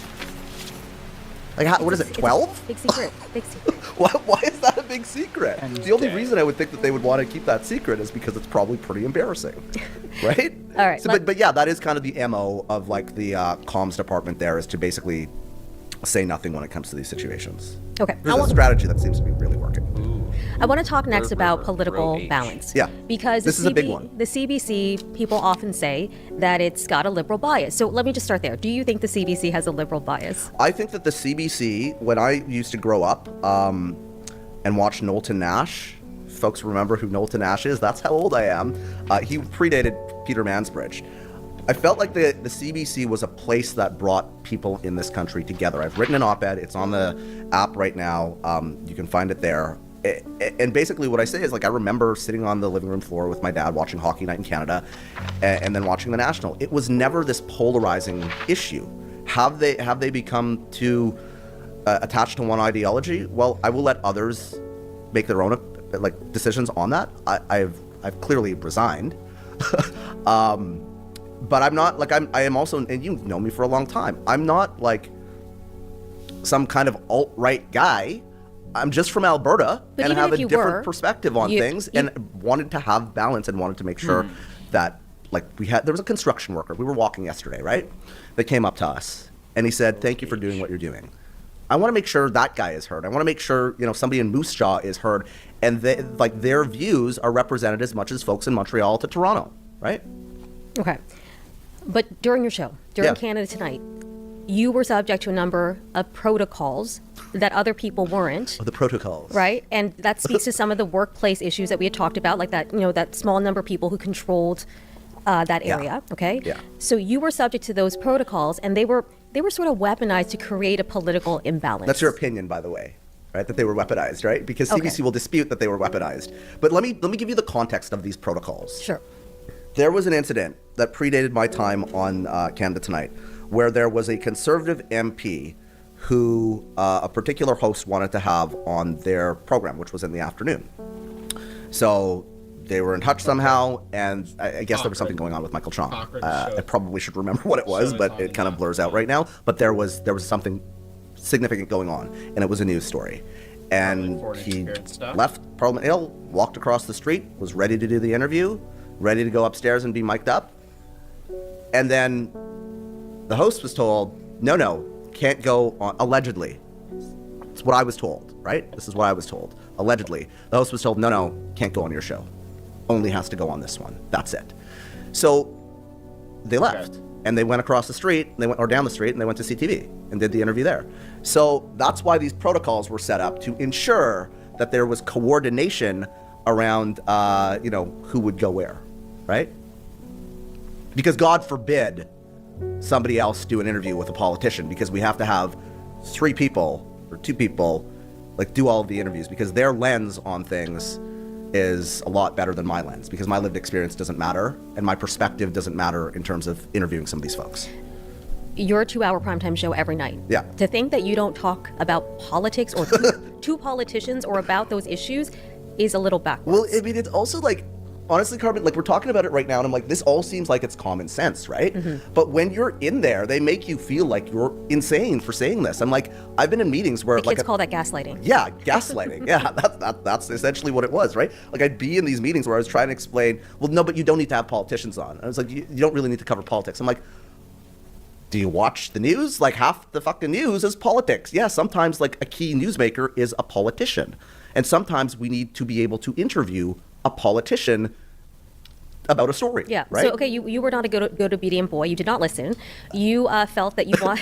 I want to talk about a couple instances. The first one is with Melissa Lantsman, who's a Conservative MP. Deputy leader currently. So tell us what happened with her. So Melissa, just for context, I've known Melissa since she was in Doug Ford's. I think she was on Doug Ford's campaign. Weren't you at CP24 at the time? She was in the war room, I think. Yeah, she was in the war room or something like that. But she's been a political staffer, and then she ran. And anyway, she's now the deputy leader and was at that time. And I think they were going to have like a caucus retreat or something like that. I think. Anyway, there was a bunch of issues. We wanted to talk to the deputy leader, and this was very early on in the show. Like I'm talking like the first or second week. I'd have to look back at the timeline to tell you the exact date, but it was like the first or second week of the show, and we wanted to have her on. But because of these protocols, I was not able ever to pick up the phone and say, hey, Miss Lanceman's flat, would you have the deputy leader on the show tonight, right? Because that would get me in trouble, and again, I would get disciplined. So the Conservative Party came to us and said, Melissa Lanceman is available. Can you do an interview? It's 6 o'clock, just to get into the weeds a little bit more here. It's 6 o'clock. I'm in the studio, right? So I'm trying to deal with this. I'm like, yeah, we want that. So I forward off that email because I'm petrified now that, oh my God, we're going to have a politician and a conservative politician, which other shows weren't able to get on our program. But because I had this fear factor, I sent the note basically to management to be like, this is what's going on. And we had her on. It was, I think, the right editorial decision. Clearly, it was the wrong decision for my career because I got disciplined for that after, or actually threatened with discipline. I mean, I got a whole letter, reading me the Riot Act, and they coupled that with an American commentator that had called me and wanted to come on the show, and also they had to put in a liberal because I had a liberal. I think the American commentator is Tucker Carlson, which again.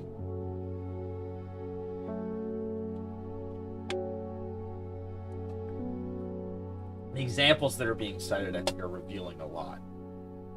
Liberal guest on, they're like, oh, and you had a liberal on too. But really, it was about the fact that I had Lanceman on, and others weren't happy about that. Yeah, and this isn't going to be the first time you get in trouble for trying to have conservative politicians or voices on your program. Yeah, and I had to apologize, by the way, for that. Like I was told you should apologize to the Ottawa Bureau for what you did. Oh, How God forbid dare you didn't follow the asked. protocols? Yeah. Right? So I had to send this like apologetic email where I was like, I'm so sorry I didn't follow the protocols. And this happened again pretty early on when you were contacted by a prominent American. Tucker Carlson called me. Okay, Tucker. Let's just Tucker Carlson called me, and by the way, he's coming on this show, and I'm supposed to go on his show to talk about all this stuff. And I don't know Tucker Carlson. Like I didn't have his phone number in my phone or anything like that. My phone rang one day, and it was Tucker Carlson, and he said, I watched your Intersection panel. I'm up here in Canada. I like the Intersection panel. I'm going to interview Danielle Smith for this fireside chat, the Premier of Alberta, and I'd like to come on the show. And I thought, well, that's actually, there's news value to it because he's interviewing Danielle Smith. He's in Canada. There were news stories about it.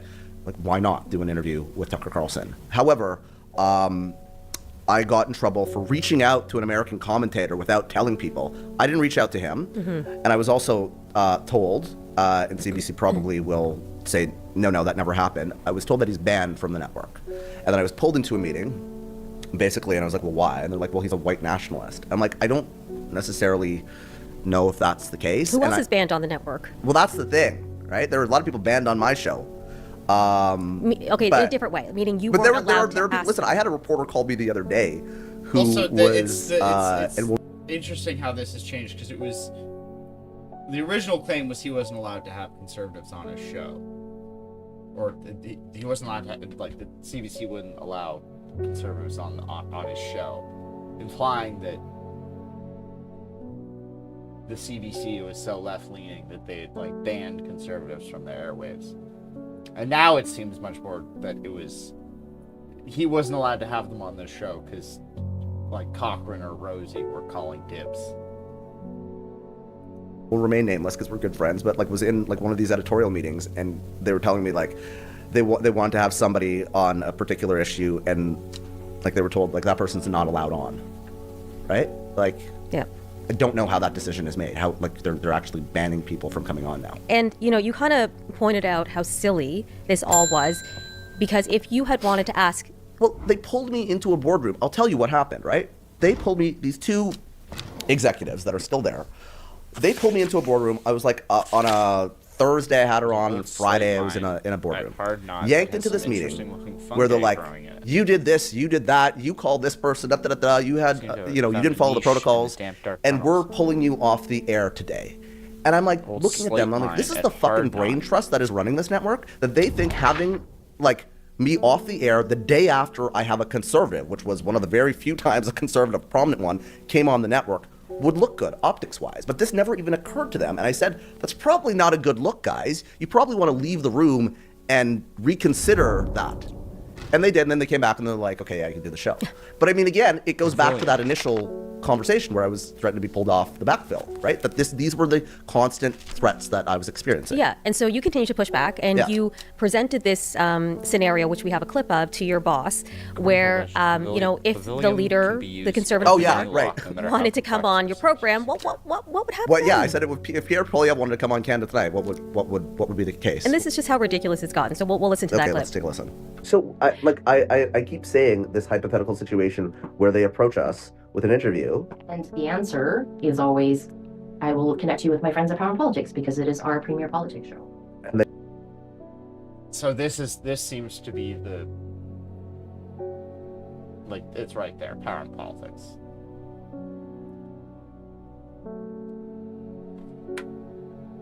So what it seems to be is that it's our premier show. They say it's like it's right there, black and white, basically. Power Politics is their premier show. So if they're gonna have the leader of the Conservative Party on the network for an interview, they're gonna have their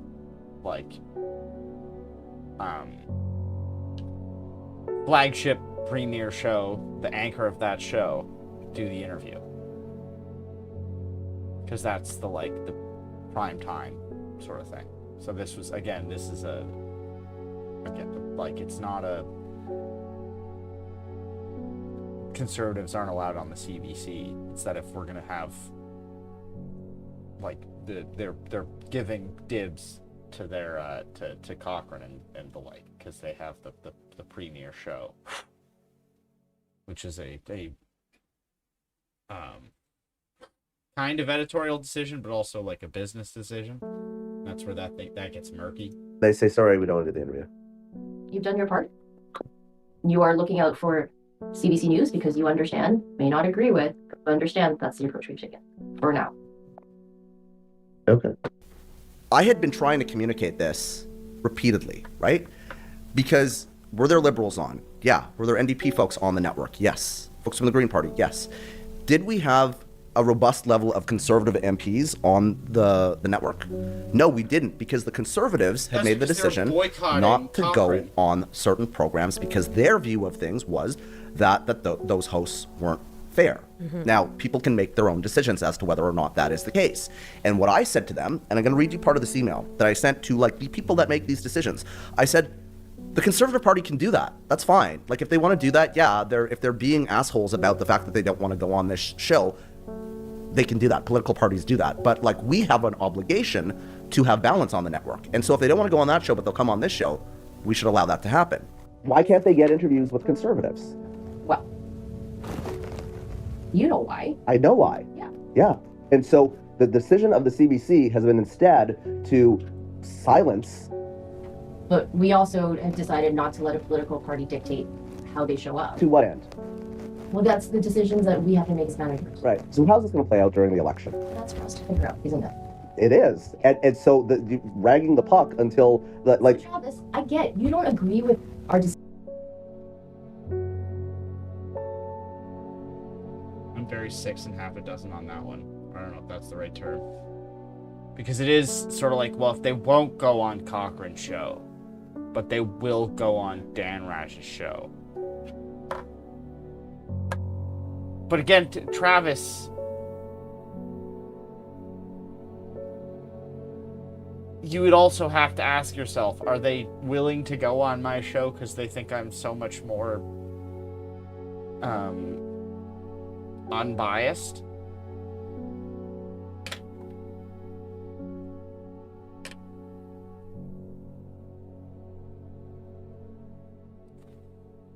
But also, I do, like, even though it's, like, CBC management, I do sort of go, like, well,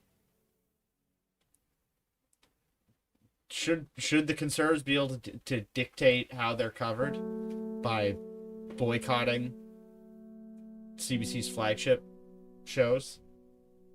Because they don't like how they don't like the lines of questionings they'll face. Decisions. You don't agree with our approach, okay? I said, Section 11 of the Broadcasting Act, because I'm a nerd, states that CBC should serve to enrich and strengthen the culture, political, and social fabric of the country, and that equitable time be given to political parties and candidates. Unlike other similar programs on other networks, X show has been unable to secure conservative voices on a regular basis for one reason or another. For months, the Parliamentary Bureau has been allowed to act as a gatekeeper for key political voices. This has essentially culminated in lines being drawn in the sand in what amounts to a game of chicken with the Conservatives. Because that's what it was. Political parties make their own communications decisions, and the reality is they cherry pick all the time. As the public broadcaster, we have not only an obligation, but a duty to serve the public. This means rising above internal silos that limit political voices. And I said as well, if this protocol, and this goes back to the transparency and secrecy around some of this stuff, if this protocol has been in place for months, why has it not been communicated in full writing and transparency to the entire network? Why is this an internal policy that is not communicated to the public? I understand that folks might have different views on the situation, but I urge you to consider the points I've raised, because right now I feel we are doing a disservice to the public. Because we were doing a disservice to the public, from my opinion, because we weren't. And we're going into an election period here, right? Mm-hmm. Like, you need to have balance. Did they respond? There was not a response to that. Like many of your emails. I would send a lot of emails, right? You send a lot of emails and you get no responses. But I mean, this is the thing, right? Like, I was raising some core issues here, right? Right. Like, this again is like really about serving the public, about our ability to do our job. Like, as I said there, I don't want to be in these meetings all the time. I want to be focused on what the news of the day is. But because you've put me in a cage, I can't even fucking do my job properly. Yeah, well, I'm sure that which we have running up, that with all of this, and that's why we're watching this in order, with all of this buildup, and how much allowing Travis to interview conservatives, or not allowing Travis to interview conservatives, was such a disservice to the Canadian public, that his interview with Pierre Poilievre will be incredibly hard-hitting and illuminating, and really help inform the voters. He said. So, but the final point on these meetings that you were hauled into, there's one more disciplinary meeting that you were a part of that dealt with these protocols, and this is clip number 4. Be a little less snarky. I know, you're right. That is a problem that I have. I'm sorry. Speaking of Carlson, I mean, there's so much where it's like, but by the grace of God go I.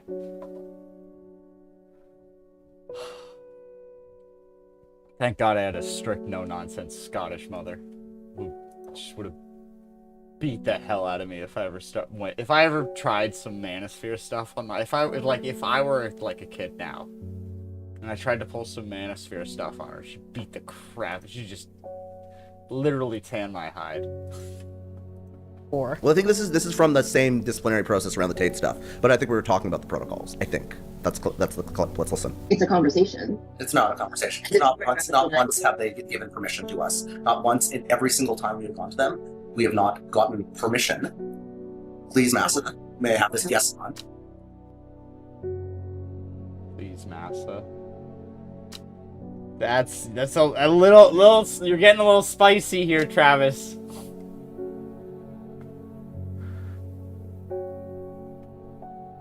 Had this conversation before, but it is not permission. It is a conversation between the two executive producers who made that call. Travis interprets that as permission, and I have tried to explain that it's a conversation between the executive producers of the show. So then why is it not once resulted in a guest being allowed to come on the program? I don't think that's true. That is true. In terms of not once, but I don't want to get into. Sure. I mean, we can continue. I mean, I'm sure you're going to forensically go through every single point I've made and dismiss it and try to justify it. So I will listen to that, because there just doesn't seem to be any kind of like. I have just gone through and told you my experience and how I am feeling on this program. And now I feel like you're just going to go through and again dismiss everything that I'm saying.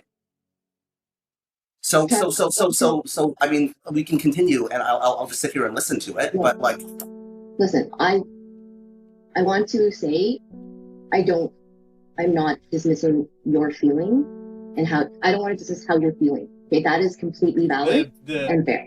And but I have to disagree with some of the interpretations of the situation. I don't know if I don't want to deny your feelings about it and the impact on you. That is very real. But to be fair to the time and like we have had these discussions before, Travis, and I hear you. I don't want to. Does it not matter that I feel like a token? Because it's not even just the language, it's the emphasis on your feelings. Like, okay. Alright, just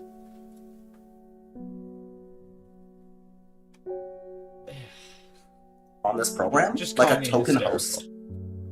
It does like that should be really concerning to CBC management. I am very concerned with I don't think this is about being like, because again, this is like, it's almost like the actual explanation isn't much better for CBC, because again, they are just making a nakedly like business decision. Like, this is our flagship show, so they get all they get like first dibs on all the best interviews. And if another host gets the opportunity to a really good interview, they have to give it up to like up the chain, which I think is dumb. That sucks.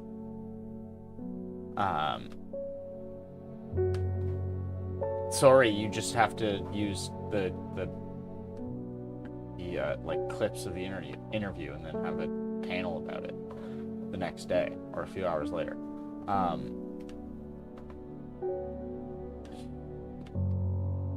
But I don't know if Travis were like another like white guy, that they wouldn't still be making him pass up these give like first bite at the buffalo to Cochran, as it were.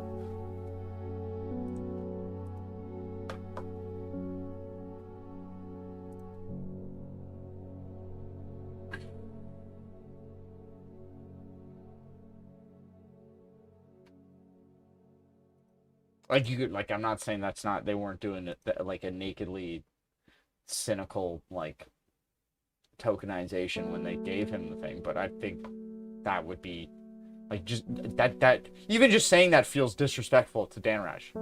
I don't even think that's why they gave him the show. I think they gave him the show because he's Travis Dan Rash, and it was a good choice, regardless of his identity. People were excited for the show.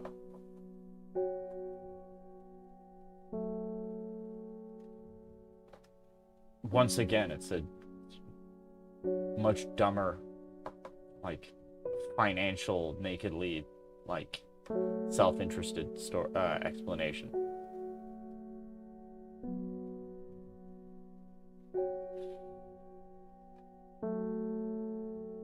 At least that's my read of it so far. That way, Travis. But I'm also concerned because I'm also responsible for many other people, because some of the things you're saying impact them and how they work. So I need to be fair to everyone and to be fair to facts. I am saying that your feelings are absolutely valid, and it does concern me. So if it's okay, I do want to talk about the desired outcomes, because I did hear you clearly at the very end, which to me is the most important part, is that you and your doctors feel that this is the desired outcomes for you. Yeah, I want to go back to, I mean, I don't know.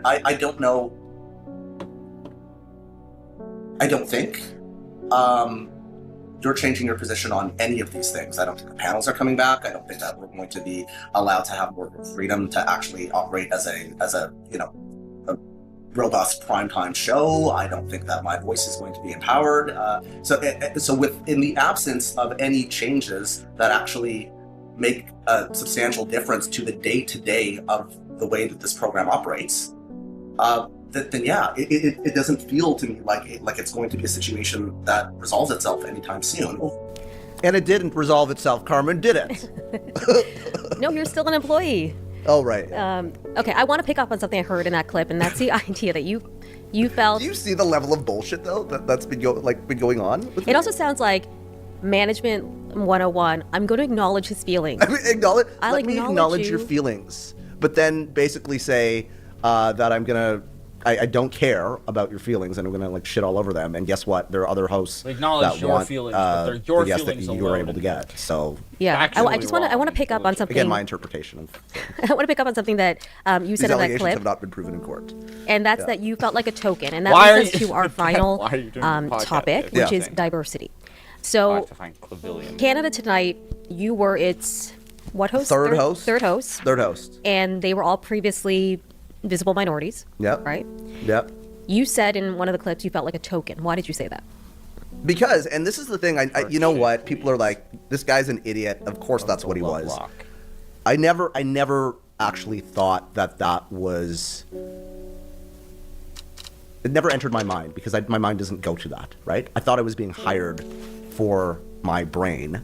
I thought I was being hired to actually do what they laid out in the job description. I didn't think I was being hired to be the little brown boy that filled 7 to 9 with filler content. But why did That wasn't actually able to have a voice and a show and a robust show like others were able to. But that's what it was, right? And I think that like they quickly realized that I didn't necessarily think that the way everybody else thought, and I had different perspectives on things, and I wanted to bring some unique voices to the table and the conversation, and boy, oh boy, that went over like a ton of bricks. Yeah, and that wasn't only reflected in how you felt as a host, but also sometimes, according to you and your opinion, it would happen on your panels and how you compensated people or invited Oh, this guests. is about the money. Can I just say something? Yeah, I'll tell you about that afterwards. But yeah, on the money stuff, right? Like, yeah, I mentioned earlier that our panel segment wasn't fully funded. So what would happen is that you'd have a situation where there's 3 panelists, right? And these panelists are compensated on, other shows, that might have been before mine, but weren't fully Just say compensated Cochrane's on this name one. in So this like one person would get paid or 2 people would get paid. But I think we had budget for something like 3 people a week. So we had a situation once where there was a prominent black journalist who would come on the show and then ask for payment. And then management basically said, we should consider whether or not we book this guest again. I'm like, so like, how do we pick who we're going to pay? Like they talk about, this is the thing about them, right? They talk a big game publicly about diversity, equity, inclusion, right? It's all about that. When it comes to their own house, my opinion is they're actually not doing any of these things that they publicly profess, right? And also, when it comes to diversity, it should be of thought as well. It's not just of skin color, it's of thought as well. I sent an email to the DEI department, which I realized was useless, to ask for like an investigation. I have mail track. I doubt it was So I called realized the that DEI the email department. was open once and then closed, never looked at it again, right? But this is the thing that they do. It's performative diversity. When I was on Marketplace, I had a producer pull me into a room that, had some very big concerns about this form that we had to fill out. We were doing a story on, I think it was inflation. Might have been another story. I think it was on inflation, right? And I had no idea that these guys had to do these forms. There's a form where you have to fill out if somebody is like their race, the people that you interview, right? Oh, you're filling it out on The their producers behalf. are filling this out on a couple of programs on CBC, like to do tracking, right? Is the person black? Are they Asian? Are they whatever, right? Are they gay? Are they bisexual? Are they asexual? And on and on and on. Yeah, I'm like, I don't know who somebody slept with if I did a 30-second interview about the cost of bread. Sorry, I didn't actually ask that. So I was concerned about this fucking ridiculous form that they had, basically, again, tokenizing people. And I went to management, senior management. I said, this form is problematic, right? Like, these metrics that you're collecting aren't valuable at all. But again, it was performative, right? It's like, well, look, we interviewed somebody about bread who seemed asexual. He didn't seem like he had sex at all on his mind. Like, what the fuck are we doing here? Really? So if they want to do this, if they want to put out CBC as, the most diverse network ever, we have one of these and we have one of these and we have one of these.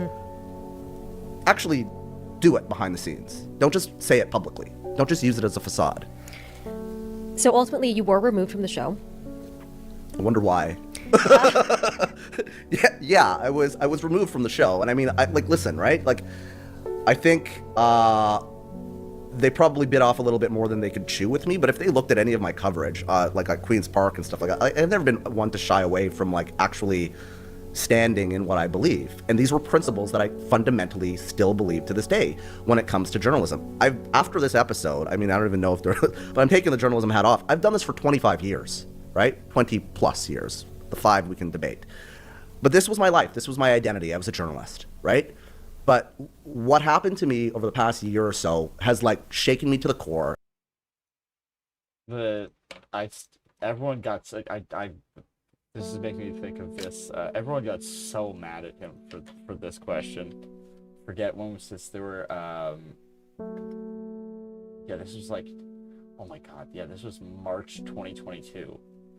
God, this feels like forever ago. Oh god. All right, I want to do full screen on this one because it's very funny.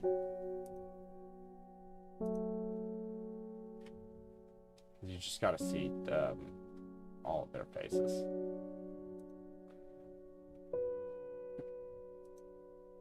Where is it? Where is it? There we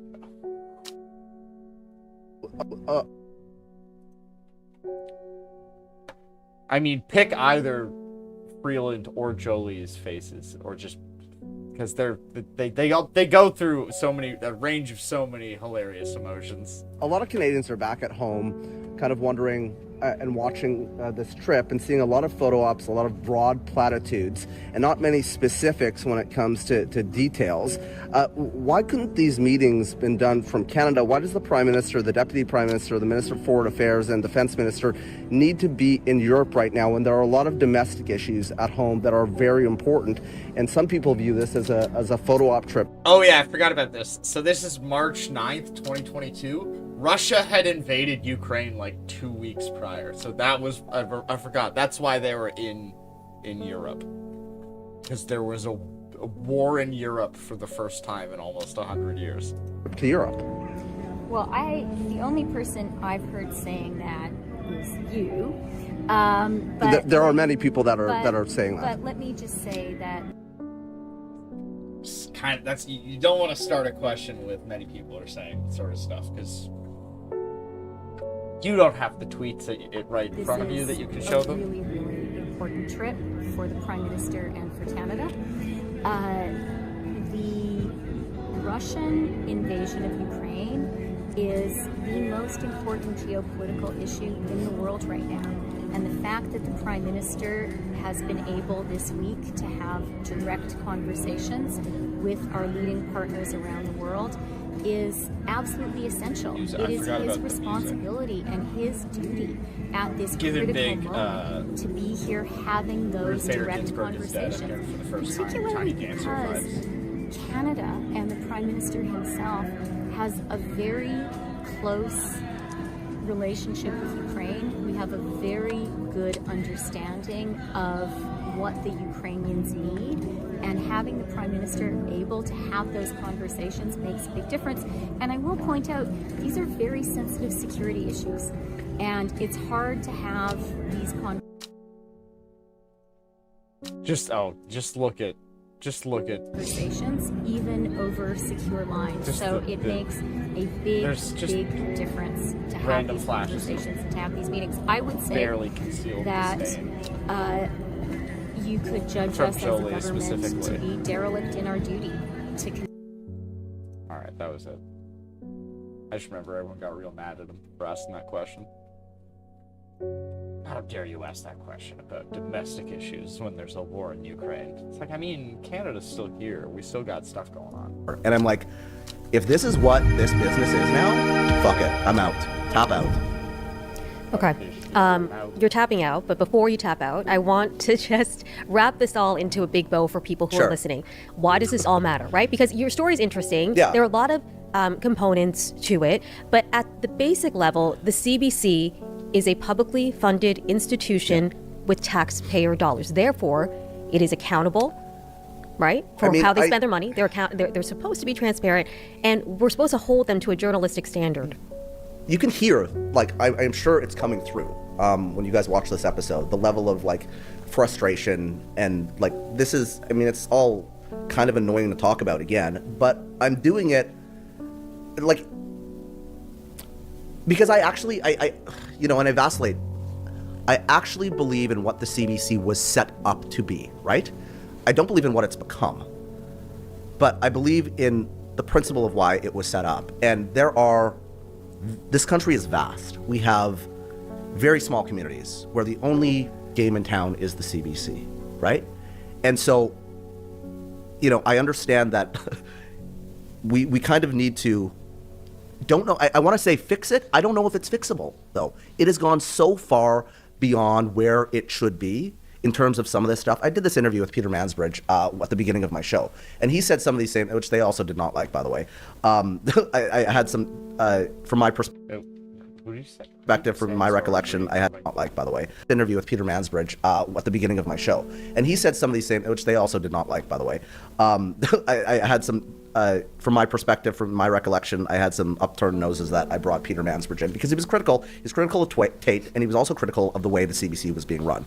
And he said that they're losing trust with Canadians. There's not a rush to the barricades, I think the quote was, to defend the CBC anymore. And there's not. And I think fundamentally, the executives... I don't know if the guy selling reverse mortgages should be talking about losing trust.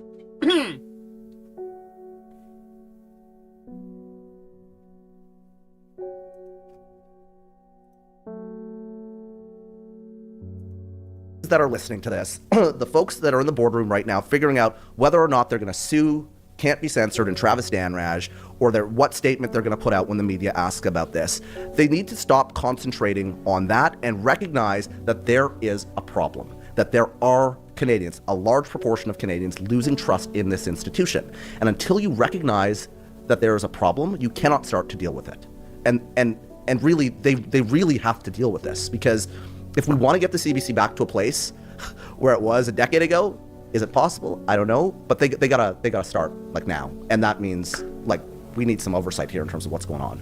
Yeah, and but it makes me sad, Carmen. It does make me sad. It makes me sad too as a journalist, and I know there are still a lot of journalists out there who are still doing great work, believe in the principles of journalism, and this isn't about that, right? It's not about those people that do that work. It's about the. Oh yeah, there's still some fantastic people at CBC. Yeah.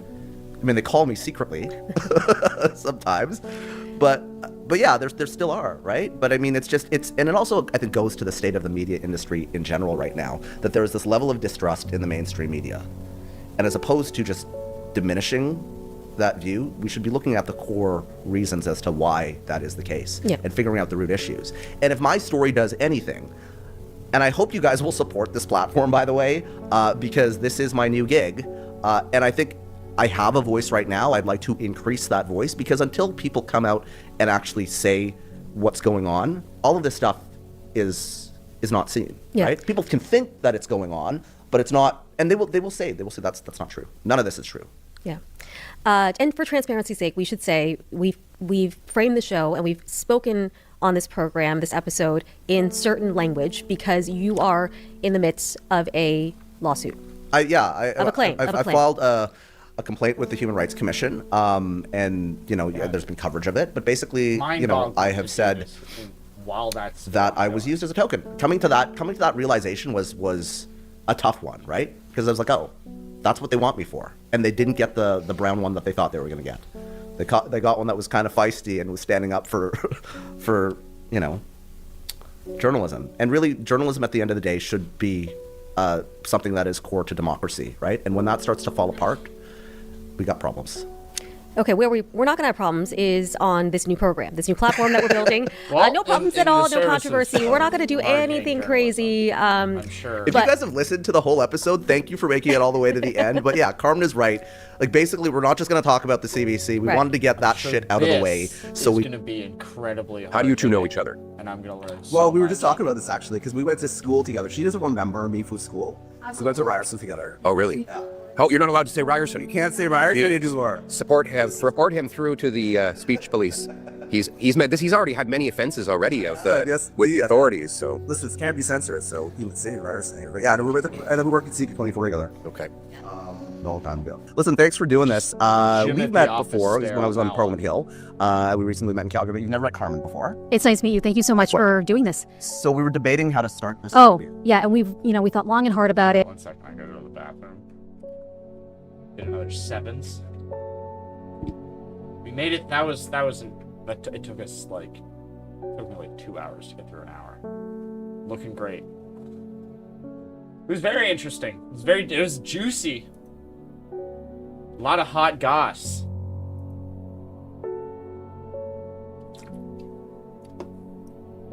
I wouldn't say Cochrane's catching strays, but it's like who is he shooting? Oh, yeah, he's shooting at Cochrane again.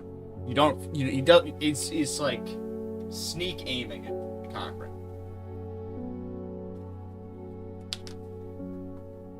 I mean, that is sort of like the MO now. Is if you get fired, you just start a podcast and blame it on woke. I was fired because of woke.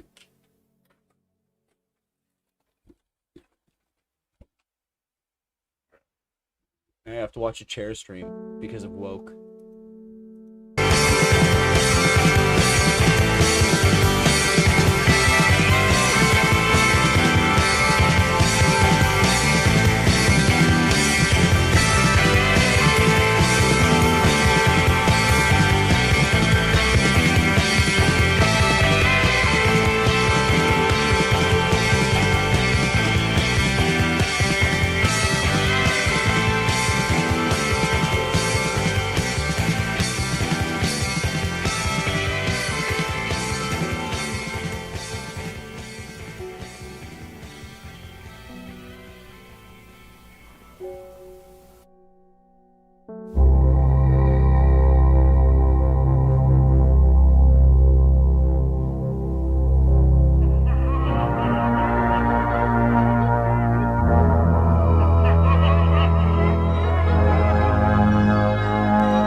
right, let's get after it.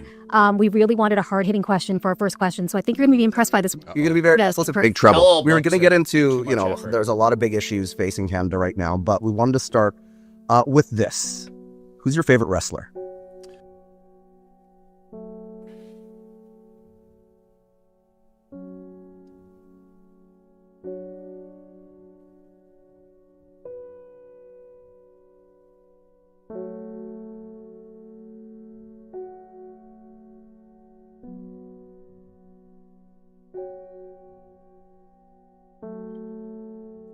I don't even know what to say. What do you even? Well, when you were a kid, I'll tell you, actually, I've got a great story about this. I grew up in Calgary, which is the home of the Hart family. Oh, I was going to say Bret Hart because I'm from Calgary too. Well, mine is the lesser known Bruce Hart, and I'll tell you why. Bruce was Brett's brother, and Owen's brother. Yeah. But he did a little bit of wrestling at Stampede Wrestling. Do you remember Stampede Wrestling? At the Corral. At the Corral. Yeah. Bruce was a part-time wrestler, part-time substitute teacher. So my mother knew him. And when I had my birthday, my mother said, would you come to my son's birthday party? And so he showed up. And my dad built me a wrestling ring out of PVC pipe and ropes that he got over at the local Home Hardware. And built it on our front lawn. We had all these kids that were there wrestling on this homemade mat. And Bruce Hart came and taught us some moves. And then my buddy, his name is Jaron Chaska. His dad owned I don't think I've ever met Travis. So they pulled the coffin out of the back of the limousine so that we could actually take a limousine as 10-year-old kids to go to Stampede Wrestling. Or we actually but it was a limousine. It doesn't matter what it's normally used for. We were showing up in a limousine to go to Stampede Wrestling. And so you might not know Bruce Hart, but he would be my favorite because he came to my birthday when I was 10 or 11 years old. That's wild. Yeah. And of course, I love Hulk Hogan. I mean, I know it's the obvious answer. Yeah. But we all remember. I remember being a kid. I need to turn up the volume so you can hear it. Sound up.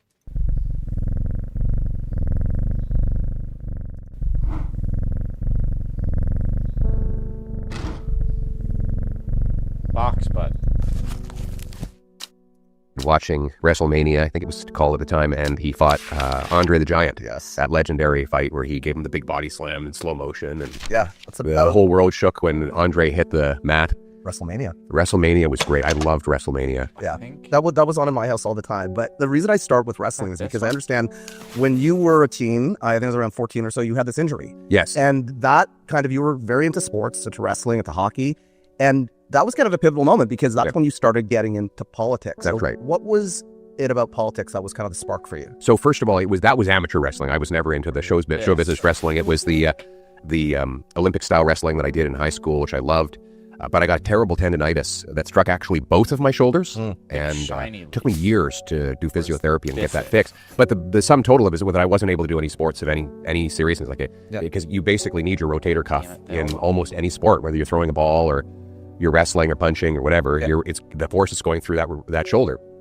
And so I had nothing to do when I got home from school. My mother, she used to go to conservative meetings as a volunteer in the local community. And I said, well, why don't you take me to one of these meetings? Because I've got nothing to do.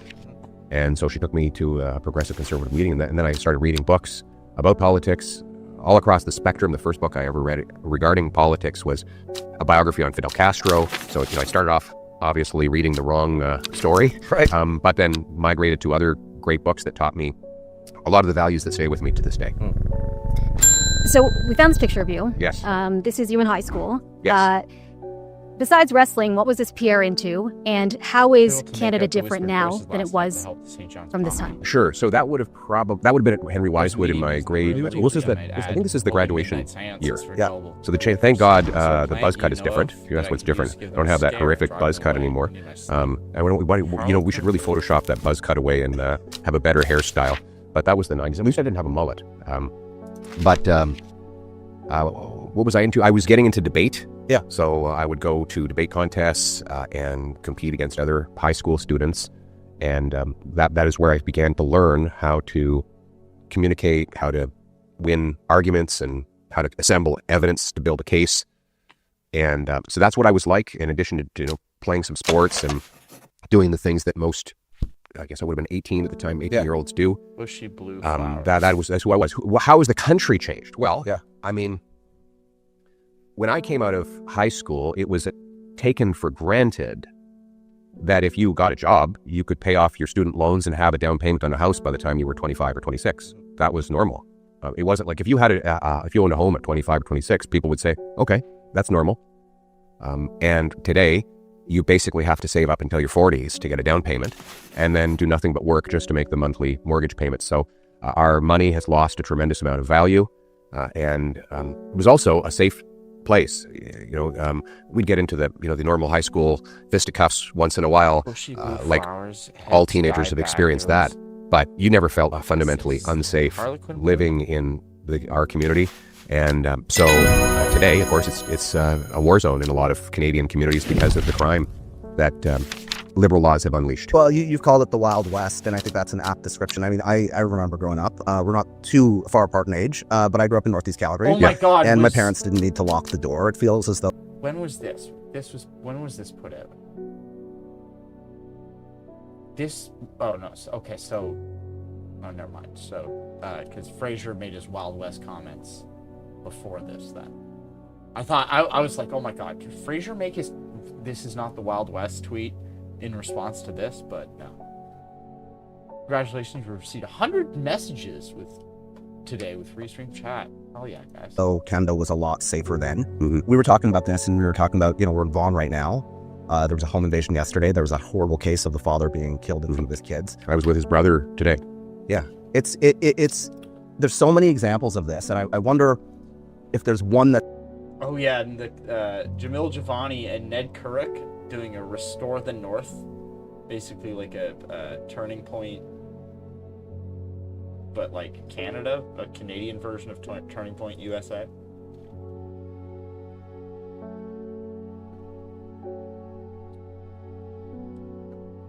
That sticks out to you from the stories that you've heard, and also how do we get Canada to a place where it is safe again? Oh, well, I mean, this story of this 3-year-old being raped the other day is just like, it's sickening. It actually sickens me. Yeah. And there'll be a special place in hell for the dirtbag who did that. What makes me most angry, though, is how preventable it was. The accused has already been convicted of molesting a 12-year-old. He has another rap sheet of about a half dozen offenses or arrests, and yet somehow he's out on the street. So that is the direct result of liberal laws. C-75, the catch and release bail law, C-5, which allows house arrest and eliminated mandatory prison time for a whole series of serious offenses. It is actually a very, I know that it's very trendy to say it's a complex problem. People often use that sentence. Pseudo-intellectuals often use that sentence to sound sophisticated, right? Yep. And what they really do then is their convoluted words just descend like snow over the truth to obscure the reality. But it's not a complicated problem. It's a really simple problem. Really simple. We have a tiny group of criminals who do a phenomenal amount of crime. And they're in and out of the system literally multiple times a week. So the question is, why do we keep letting them out? And the answer is liberal laws require judges to do that. Under C-75, the judge is required to release the offender, and I'm quoting now, at the earliest opportunity under the least onerous conditions. So we blame the judges. Say, well, why would you release this monster? Well, he looks at the law, and it says he has to release them. So what do? Get rid of that liberal law and bring jail, not bail. Bring mandatory prison sentences. 3 strikes, you're out. 3 serious offenses. Yes. And you go away forever. Or you mean that's how we will end the crime election. crisis. Okay, so that's on the judicial legislative side. On the enforcement side, we're seeing our neighbors to the south, President Trump sending troops in, federal troops in to help with law enforcement. Do you foresee the need for federal assistance in our cities here? What do you think of that approach? No, I don't, because the federal government is not the solution, it's the problem. The police are already doing their jobs, but they have a criminal code to enforce. Well, who wrote the criminal code? The federal government. So we have police, they do good work, but their work is immediately undone by the criminal code. They've gotten to the point where they say, they have something called FIDO. FIDO. I'll put it politely, forget it, drive on. It's not forget it, it's another word. That I know this is a family-friendly audience. Well, it can't be censored. But they Don't censor yourself here. Okay, all right, fuck it, drive on. Yeah, that's what the police call it. I'm quoting them. And why do they drive on? Because they know that the work that they will have to do to take the criminal in for remand will be more demanding, will take them away from the streets so longer than the criminal will actually stay behind bars. So it's not worth even arresting them anymore. Yeah. If we get rid of the liberal laws, bring in jail, not bail, the police will have a workload that is so much lighter, and our justice system will no longer be overloaded with remand court cases that treat the same damn criminals over and over again. We will lock them up, we will throw away the keys, and the demands will immediately come off the back of the police so they can spend their time actually keeping our community safe, connecting with young people, mentoring youth, the things that police used to be able to do before this chaos. Carmen just mentioned Trump. I want to talk about tariffs now. And where are our elbows right now? They've gone missing, I think. I don't know where poor Mark Carney. I don't know where his elbows ended up. Seems like by midnight on election day, he had lost his elbows, and they haven't reappeared since. Can you think of a single elbow that Mark Carney's thrown at Donald Trump? Seriously. You hadn't even conceded by election night by midnight on election day. You know how I know? Because I was there. I was waiting for it. And I was up till, I think I got home at like 5:30 a.m. that night. I'm sorry. That's just me being pedantic and still salty about how late I was up that night. Well, this is since the election. There was a lot of tough talk before the election, but since then. And so he was built up as, this knight in shining armor that was going to come in. Assess where things are at right now and what you would have done differently had you been prime minister. Well, the first thing is I would not, and I did not, make promises that I could not keep. Mark Carney said, quote, he will handle Trump. He will, quote, negotiate a win. He said he'd have a deal by July 21st. He's broken all of those promises. Unburdening the Americans from our security. We should be able to protect ourselves. And that will make both our countries safer, in exchange for which we would like to have unbridled access to the American market, the biggest and most lucrative market the world has ever seen. And we can have unbridled free trade that enriches both sides of the border, but that we expect it for it to be reciprocal. And my message to the Americans would be, to our American friends, is that the more you trade with us, the more we can afford to build up our military and protect the safety and security of all North Americans. In other words, a win-win. But finally, we've got to become less dependent on the Americans, and that means the government of Canada has to get out of the way and let our builders build and our workers work. We have to repeal all of the anti-energy laws, C-69, the C-48, the tanker ban, the emissions or production cap on our energy sector, the industrial carbon tax.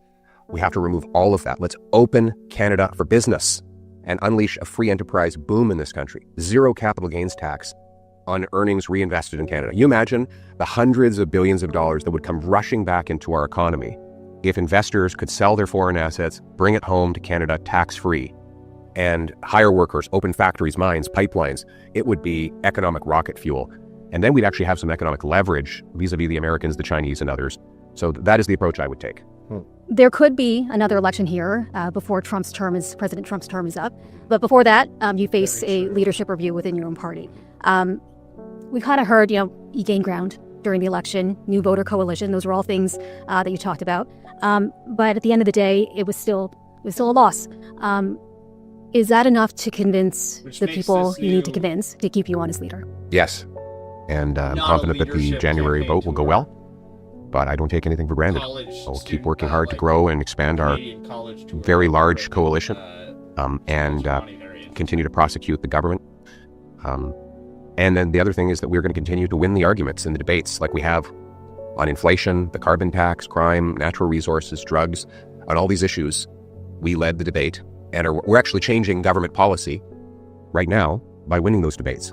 And that's part of being a strong leader. Just to follow up on Carmen, though, do you see any areas where there might be some cracks that you need to pay attention to in terms of unifying the party? We've talked about, how this is a big tent party, but sometimes big tents, you've got, multiple sides pulling in various directions. Maybe mulling over. I deliberately tried to build a coalition that Ontario Liberal leadership run, cohesive, and that can stick together. If you look at the issue set, our people are united on everything. There's different parts to our coalition. Sure. You have libertarians who want just less government. You have fiscal conservatives who are mostly concerned about balancing budgets and opening up the economy. You've got social conservatives who are interested in protecting family and tradition. National conservatives who want to protect our common identity and our national security.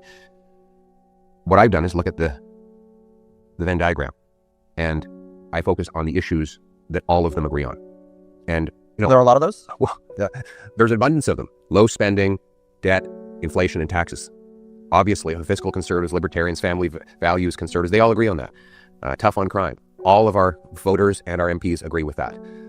Rebuilding our military. All of our voters and MPs agree with that. Very close to the mic, but removing red tape and unleashing the free enterprise system. All of our coalition agrees with that. And so one of the secrets to our success, or I'll bring my mic all the way up.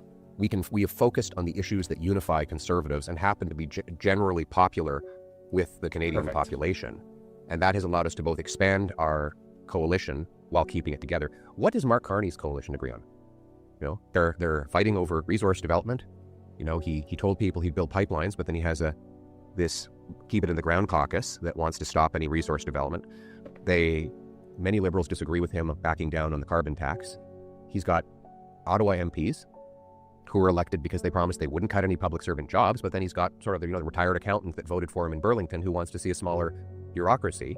So ironically, he has had more caucus problems than I have. You've seen them. His MPs speaking out against him. I think we have the most unified, consistent, and cohesive coalition of any of the political parties in Canada today. The caucus discipline really is very impressive. What is the secret? Is the secret really just that common set? Like, there must be more to it. Well, we also have systems. Yeah. And the iron fist of Jenny Burns. United. And the media always assumed, oh, he's a scary guy. Yeah. Goes icy blue eyes staring you down. You must be terrified. Of course, that wasn't it. You can't keep people together like that. He set up a system whereby the backbench MPs would have first crack at any policy proposal before it even went to cabinet. So we would bring him, basically, so we would say to look at the MPs on the transport committee. We'd say, we have a transport bill. We want to bring it to cabinet.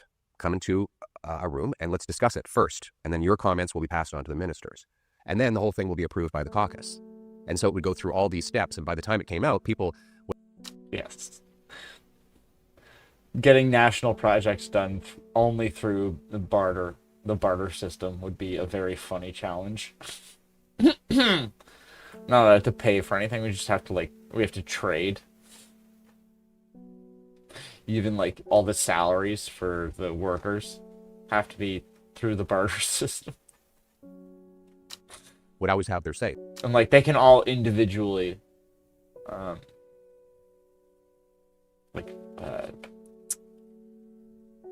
haggle on what they're getting their payment in.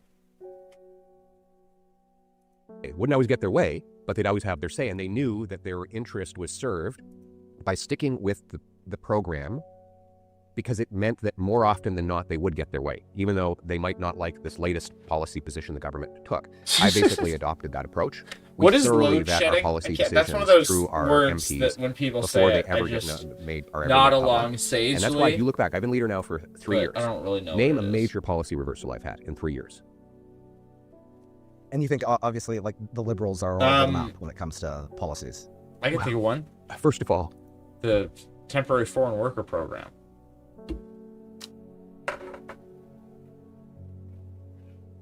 He was pro bringing in more temporary foreign workers when the provinces were demanding it.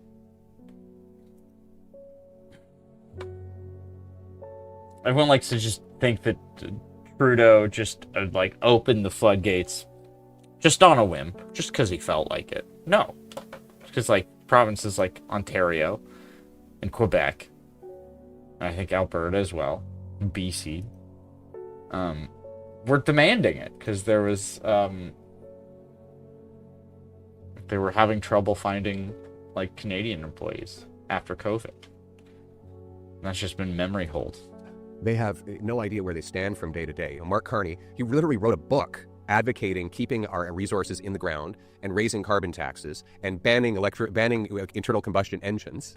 And what does he stand for now? He claims that he's reversed himself on all these these values, as he called them. He's abandoned them all. So I think a lot of his caucus says, "Who is this guy?" It's like Eminem. Will the real Slim Shady please stand up? Will the real Mark Carney please stand up? Well, one of the things that you've been really kind of hammering him on, and I think it's an issue a lot of Canadians are talking about right now, is immigration. I mean, I don't know if you notice I'm brown, but sometimes this when you try to have a conversation about immigration, there are times when people get accused of being racist. You can't seem to have an honest conversation. I talked to my parents. My parents came in the 70s from Trinidad. That's not process. It took them a very long time to come here. And they look at immigration right now and they say, I did know what load shedding was. I've heard of that. We've got to get a hold on this. So are you a racist for saying that? Apparently. I mean, I guess so. Yeah. I mean, but this is the thing. I don't know if the system right now is working well for Canadians or serving the folks that are coming in. Yeah. How do we fix Canada's immigration crisis? I just want to add to that. Yeah. We don't have to go back to the 70s, but even as maybe 5-6 years ago, the general public sentiment was we're okay with immigration. We like immigrants. They contribute a lot. We give back to them, back and forth. Right. But something changed. Something doesn't work. But how do we fix It was all called that? COVID. That's what changed. Without being anti-immigrant. Well, you basically have to reverse everything the Liberals have done on immigration. I mean, let's not pretend the system just ran out of control on its own. These were deliberate decisions by the then Immigration Minister, Sean Fraser, who's now been promoted to Justice Minister, to increase population growth by about 200%, basically overnight. And they brought in people 3 times faster than we added jobs and homes. That's a mathematical problem. It's not a racial problem. It is everybody from every race needs a house, needs a job, breaks their leg and needs a doctor. And why is that a problem in South Africa? If you increase Africa? the population 3 times faster than you increase the number of jobs and homes, you're going to have a shortage. Now, the Liberals also allowed massive systematic fraud in the system, where they allowed these fake colleges to provide fake programs for international students, which were ultimately October just 9th, the employers were just using it as a backdoor way to bring in low-wage workers. And, the chaos is undeniable. There's Good afternoon, 26 Ryan Davies. international The House students of were found Commons living in one House home its basement in study Brampton. of the actions of the I law. did a story on this Your when I was at appearance would take place CBC in on person in Marketplace, Ottawa and we or went to a virtually. house in Vancouver. It was a very unsafe situation. You have like 13 or 14 people in one house. Yeah, That's what's happening. And it's actually really sad because they're great kids. I meet a lot of these international students. The same with the temporary foreign workers. They're actually phenomenal people. But it's not fair to them either. It's not fair to them, and they were lied to. They were lied. Mark Miller and Sean Fraser and Justin Trudeau, they lied to these people. They basically said, come in, you'll pretend you're studying, but we'll really allow an employer to exploit you for 50 hours a week, and then then you'll become a citizen. And a lot of people made these sacrifices, and they got here and found out it was all a lie. Their families had mortgaged their farms back in their home country, lost all their money, and all for a Liberal lie. And then the Liberals had the audacity to call Canadians racist. Well, I actually think what they did to those students and to the temporary foreign workers that are being exploited today, that is racist. By creating an underclass of low-wage, impoverished workers whose rights are systematically violated, that to me is racial injustice, for which the Liberals, their only thing that they should be doing right now is offering a tearful apology for how they demolished what was the single greatest immigration system in the world. The system that brought my wife and her family as refugees, the system that was admired around the world before this Liberal government, and the system that we will restore when I'm Prime Minister. If you're tuning in, you already care about politics and campaigns. You know how fast things can change and how hard it is to stay ahead. That's where Nick's Strategies comes in. They don't just run campaigns, they supercharge them with AI. From real-time voter sentiment monitoring to message testing and grassroots mobilization, their tech uncovers insights you won't find anywhere else. This isn't guesswork. They combine proven campaign strategy with AI-driven intelligence and reporting, all built and processed right here in Canada, powered by Ranker AI technology. That means candidates can move faster, out-communicate opponents, and actually connect with people in ways that win. Ready to give your campaign an edge? Well, Visit nickstrategies.com. their website doesn't work, so there's that. Okay, we want to switch over to affordability, home ownership. You I often just tried talk to about home Google ownership them and their as website the doesn't work. Canadian dream, So but funny. if, let's say, half a generation that's not even a possibility for them. Should we maybe change the narrative, the framing of success from renting or owning a home to renting or Yeah, I mean, I guess does the metric need to change? Is the Canadian dream anymore owning a home, or can it be renting? Are you serious? I don't know. I mean, No, I just, do you realize? This is the conversation because just if I could, do you realize what they've done to you? Who's they? The government. What have they done to us? Oh boy. They just tricked you into massively lowering your expectations. Lowering the bar. For your quality of life. I find it heartbreaking that people are being tricked into thinking that their lives have to be permanently worse than they were 10 years ago. But why is it worse to be a renter? Why it's worse to rent permanently. It means you'll never be able to build up home equity. Home equity is the basis for most retirements.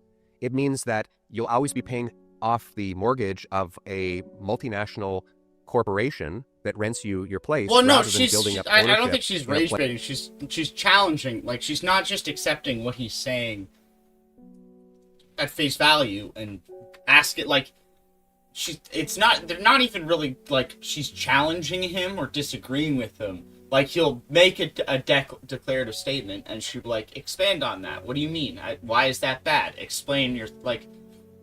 I think that's, like, maybe it can feel like rage baiting, but sometimes, like, if you get someone animated, shall we say, which I think she's definitely got him animated, just with the framing of the question, leads to some good stuff.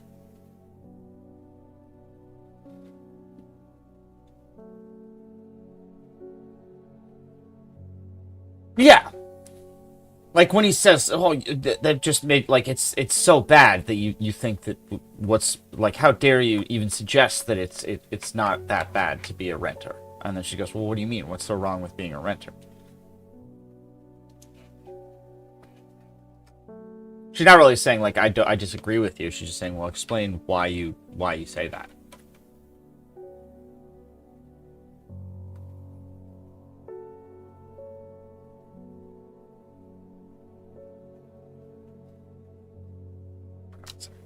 Place that you can call your own. Owning a home was something we took for granted only 10 years ago. And the government has enacted policies that have doubled the housing costs. Now, let's be clear. This wasn't an inevitable phenomenon that was unavoidable. Yeah. Our housing costs in Canada have risen 35% faster than incomes for the full Liberal decade. That is the worst gap of any OECD nation. Why is it that when you go to Niagara in the States, you can buy a house for 60% less than Niagara in Canada, 15 minutes apart? So same geography, same population density, and yet somehow it's more than twice as expensive on the Canadian side of the border. Let's isolate the problem.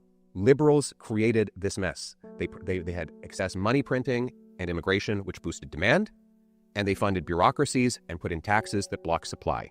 When governments inflate demand and restrict supply, the price rises. We should not accept that could go on anymore. We need to reverse the Liberal policies that doubled housing costs.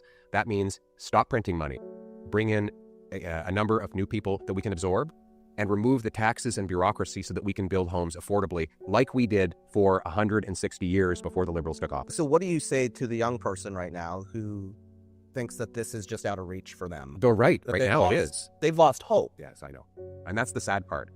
And what the Liberals are trying to do is their new message is that that young people just should accept that the Canadian promise is permanently broken. And that's why I was so taken back by your question, because I don't want people to accept the miserable standard of living Liberals have imposed on them. And I think the secret, if the Liberals are running the next election, will be to say, hey, everybody, we know that life is terrible, unaffordable, unsafe, but it can't get any better. You're just going to have to live with it. That's effectively their implied message. My message is, you don't have to live this way. We have the biggest supply of land per capita of any OECD nation. Housing should be dirt cheap in Canada. It should be the cheapest place in the world to buy a home. And so that is my view, and I'm going to keep selling hope that we can restore the promise of this country where you work hard, you get a house, you get affordable food, you get to live in a safe neighborhood. So we want to talk about, we want to move now to the media, a hot topic. Oh, right. What did I miss? But why don't you tell Pierre a little bit about like how this... Why don't we all just collectively knock down rental buildings, and when landowners try to build again, we keep breaking stuff until they decide to sell it. Then amongst ourselves, we fight to see who builds a house first. And loser moves somewhere else, and boom, no more rent. Isn't that's like, I think that's the plot of how they ruined Shitty Walk Center or whatever in South Park. They just smashed it up. They just kept sending in homeless people. Also, I'm going to say shout out to Baby Toes, because now I am inexplicably an owner of a LabuStubu, which I very much feel like Ron Weasley's dad, where it's like, what exactly is the function of a LabuStubu? Well, like, I have it now, and I don't know what I'm supposed to do with it. Won't lie, it's kind of charming in a like a where the wild things are kind of way.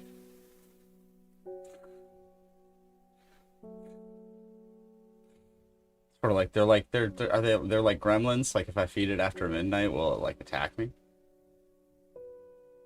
There's a little stamp that came because it very much it's like a combination of like the what are those like figurines? The pop something.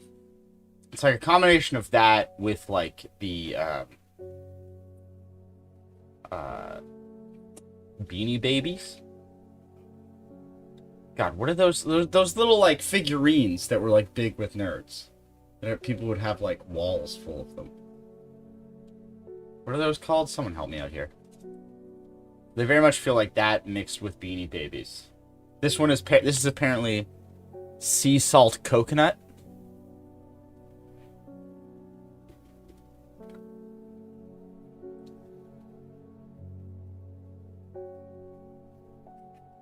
Or it's like I know like I guess girls put them on their like bags, but it's like how like that'd be honestly just for the bit. I kind of want to do it where it's like if I just put this on my like my duffel bag, not duffel bag. I have a basically a computer bag that I take to work, and I just put this on there, walked around Parliament Hill with a LabuStubu. But yeah, so that's my LabuStubu. Did I tell you his name? His name is Sea Salt Coconut. Put it on my belt. Or just be like one of those dudes who puts all their keys on a carabiner. And just put that on there as well.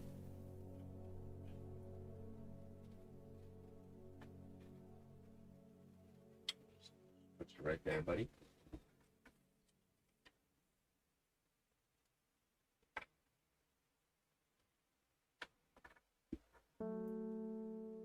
To name my child Stuart Jr. This concept can't be censored. Sure. Came to be. Look, we're former journalists. This is mainstream media journal. This is not an exercise in journalism per se. Like, we just spoke to you about issues for a long period of time. Got to really hear what. That's interesting. Former journalists. So you could. It's interesting that they're not still. That's the thing where I wouldn't have been like, oh, you're not journalists. It's weird that they're not claiming to be journalists anymore. I would have said that I thought this was a LabuStubu.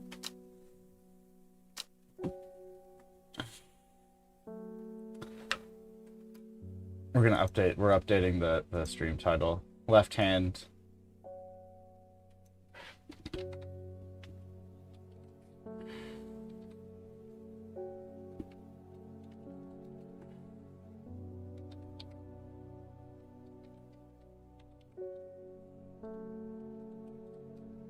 LabuStubu. Gaming and Reactonius. There we go.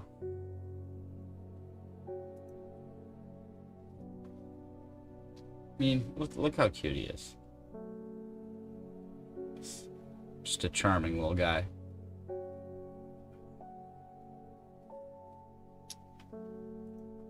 Should shout out. Wait, I don't know if I can do it from this. We'll do it. Shout out.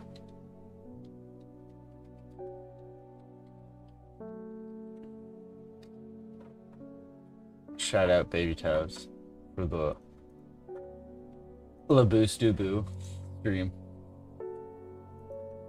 Sponsored by Baby Toes. I think in this sort of soundbite sort of society Cactus. we live in, we don't often get context or nuance Shout out or Purple Cactus. give people a chance to really talk. We want to hear what people think and what they want to talk about. And I think it's about not cutting people off. The official actually hearing sponsor the nuance of what the folks Left say. Hand So I guess politics. where do you see independent media fitting into that, and where is legacy media right now in this country? I just think everybody should be on the same You guys know Baby Toes is an level entrepreneur. and let the marketplace decide. Let listeners, viewers, and readers decide what kind of media they want to consume. You have to balance legacy media and independent outlets like ours. How is that working, and how is the relationship going with the press right now? Do you feel like you get a fair shake when it comes to mainstream media? Well, of course not, but that's nothing new. I mean, Why is it of course not though? Because don't you think that you should have a fair shot? Of course. So why is that the case? Do you think that outlets lean one way or the other? Well, part of it is because you refuse to go on the national broadcasters, two of their flagship shows, because of your a political / personal grievance with the host.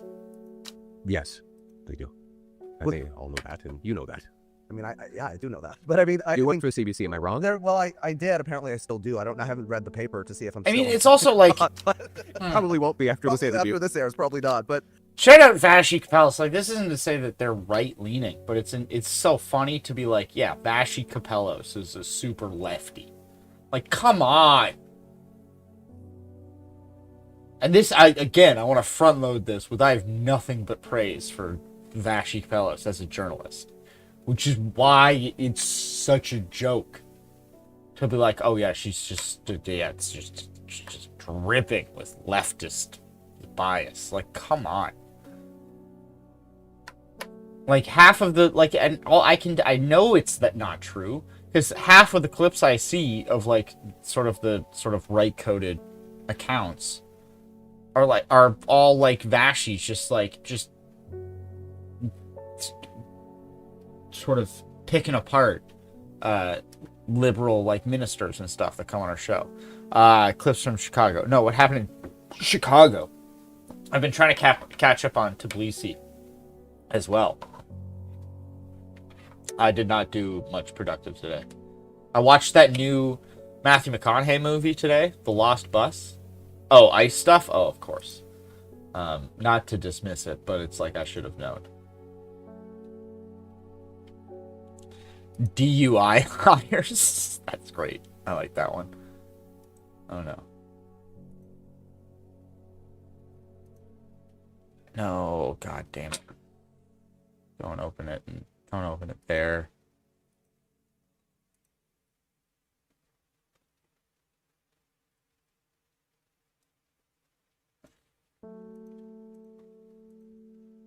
Twitch chat, no, that is.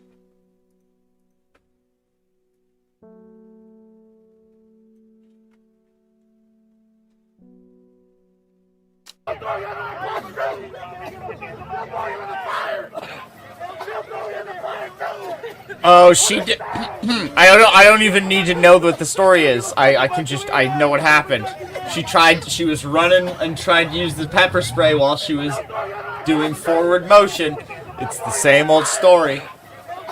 There was what was that one video where it's like that one dummy walked into like a college psych class and did like a bunch of Nazi salutes and called people the R word, and then like the entire class, it's just like a first year psych class, so of course there's hundreds of students.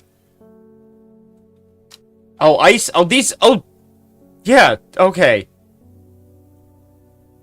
So ICE hit Chicago PD. So much worse. I apologize to this lady. I apologize for assuming, but it's just like, that's just because that's why I thought of it. I think it was on my mind because there was one of those students who tried to pepper spray the dude who did the Nazi salutes, but she tried to pepper spray them while she was running forward, which is just it's a very common rookie mistake with pepper spray. You gotta be one upwind and a stationary position. Moving backwards and spraying, fine, but you never want to be moving forward whilst, because it's gonna blow back in your face. It's a like aerosolized or whatever that word is supposed to be. Good God. They don't give a fuck about you either. Why you protecting them? Very much like, but like, Chicago Antifa. Never thought I'd die fighting beside a Chicago PD. What about fighting beside a friend? I'm sorry, this is weird. The greatest crossover event in American politics history. Local police departments teaming up with the local Antifa division to do hand-to-hand combat with ICE.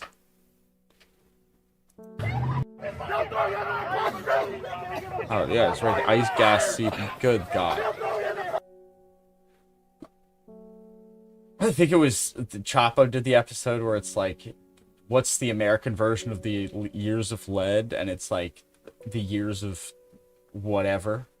And it's like, yeah, sure, gas the police department. Where it's like that almost maybe it should be like years of lead paint. It's good. I like that. But it's like that almost should maybe be like that should like give you, should maybe console you or make you less anxious about possibly America descending into fascism. Because you would think if there was going to be a competent fascist takeover of the US, they wouldn't start by gassing the local Chicago police department. You think a competent fascist takeover would want those guys on their side.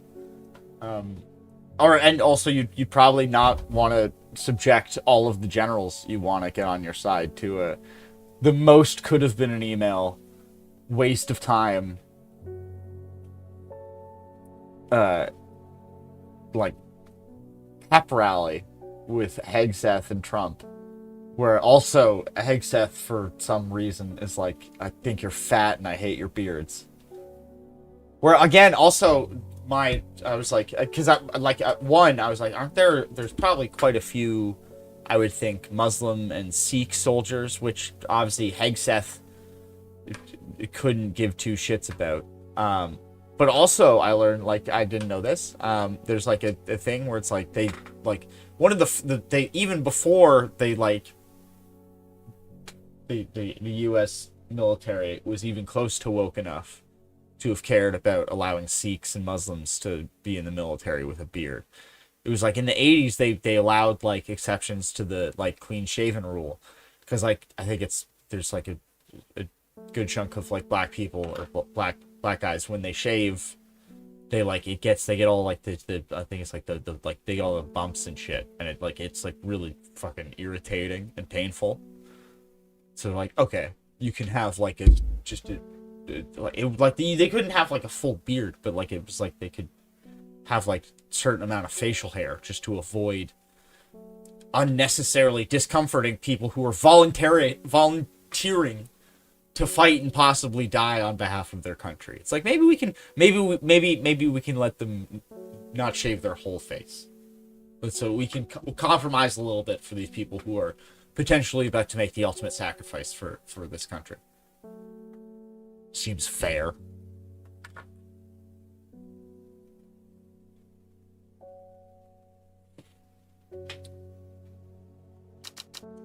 Oh, wait, update. When this episode was filmed, CBC was still claiming I was a unionized employee.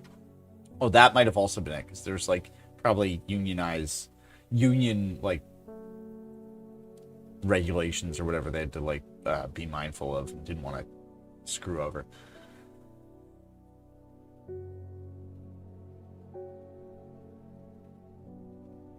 Wait, the PV comment is valid. Which comment?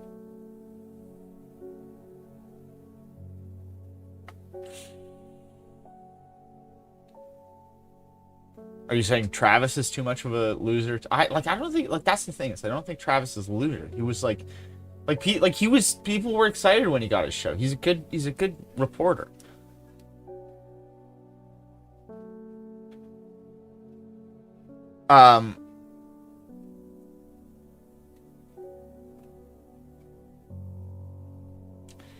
Anna like humanized him and helped like show the sort of like softer side of the Pitbull Polyev. But like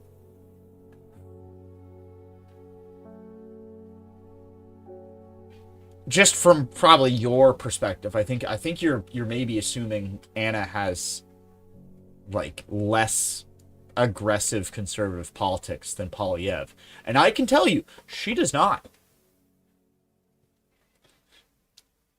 She's probably better at moderating them because she's also smart and a canny political operator, because she was a political staffer at the same time, I think, as Jenny Byrne. Aneta Polyev, I don't know what her maiden name is. Oh yeah, she's like she's one of the it's very much one of those where it's like not to like this is like it should like don't read too much into this, but like you know how like Lady Macbeth was like she like if she hadn't been a lady she would have been Macbeth kind of thing, where but for the gender politics of society but for the restrictions and expectations of like gender and politics or whatever.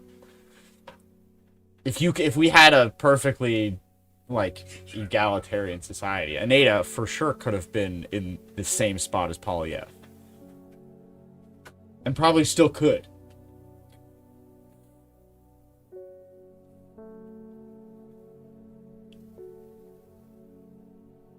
I don't know if it's more of a stepping stone. I think it's more like a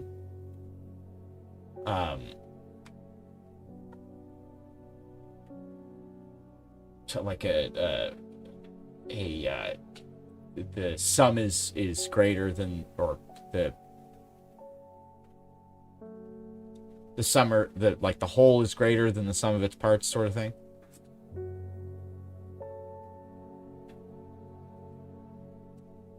Again, kind of all of the like pop culture references that I can make are like they're not great. Like you could, but it's like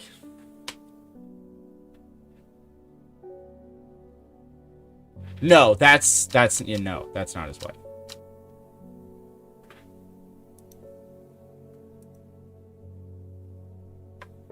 Because it's like she's a smart, competent lady. She's like, I'll be crass. When I was doing when I was covering the Polyev's win on election night, this is back in 2022, in like September of 2022, when he had won the leadership election for the Conservative Party, and Aneta Polyev comes on stage to do her speech. She was she killed it, and let's be crass, I think there were a lot of people were very surprised that she was very attractive, just based on what they knew of Polyev. There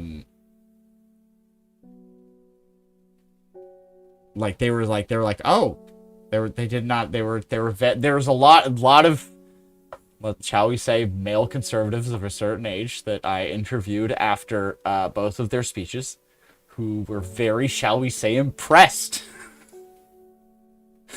with Aneta Polyev.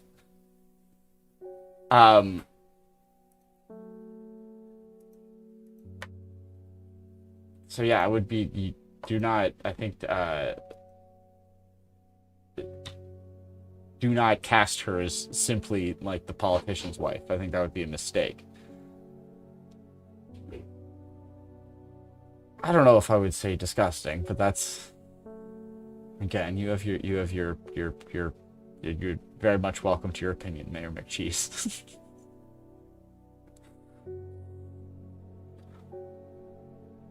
I think she'll be devastated to hear that Mayor McCheese finds her disgusting.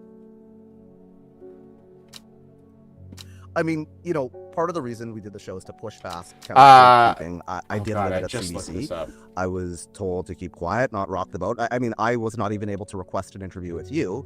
Wow. I wanted to have you on my show. I was not able to do that. But yes, because they were gonna give first dibs to Cochrane. It doesn't say that here. Oh wait, it's not uncensored. Can't be sent.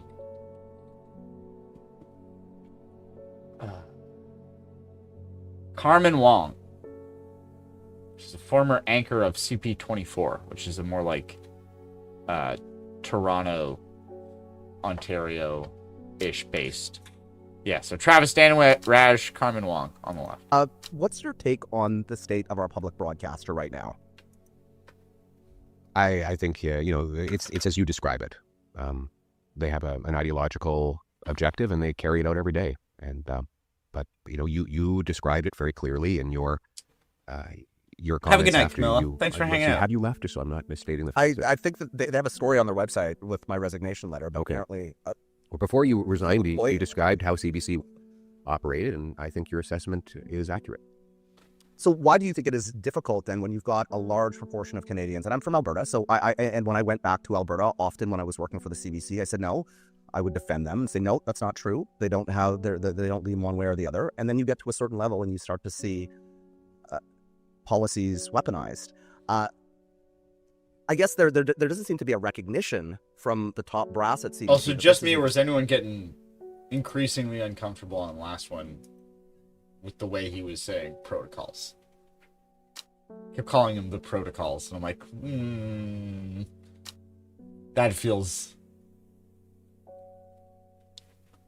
Also, this... Oh yeah, it's because we're at 1.25. I'm like, this was a short interview. A problem, so doesn't that need to happen first before you can fix the problem? Well, to them, it's not a problem because they get more money to push... Also super hard-hitting that he has Polyev on to talk about how he feels about the CBC, which is like, it's not like, oh, I wonder what Polyev Larry feels Ellison. about the CBC. Oh. So I clicked a Twitter video. It's like, I wonder what Polyev's feelings about the CBC is. Yeah, no, exactly. Like, I mean, that's the other part is we watched the first episode of the podcast where he's talking about how it was such a disservice to voters that the CBC wasn't allowing him to have Polyev on his show because they would rather have the leader of the Conservative Party interviewed on their flagship show, which is Power and Politics, which is like the 5 to 7 p.m. show, which is like the main prime time, which is when the people in the Ottawa bubble are watching. Which Dan Raj had a sort of seemed to imply that the reason Polyev wasn't allowed on the show is because the CBC wasn't allowing conservative voices on the CBC. Which, from the first episode of the podcast, does not seem to be the actual case. It was much more that if they were going to have these conservative MPs on, they were going to have them get interviewed on on Power and Politics, where the rest of the politicians all got interviewed. Which I think is maybe a fair criticism to say that that's more of a business decision, because it's like, well, that's when we have the most eyeballs on it. That's when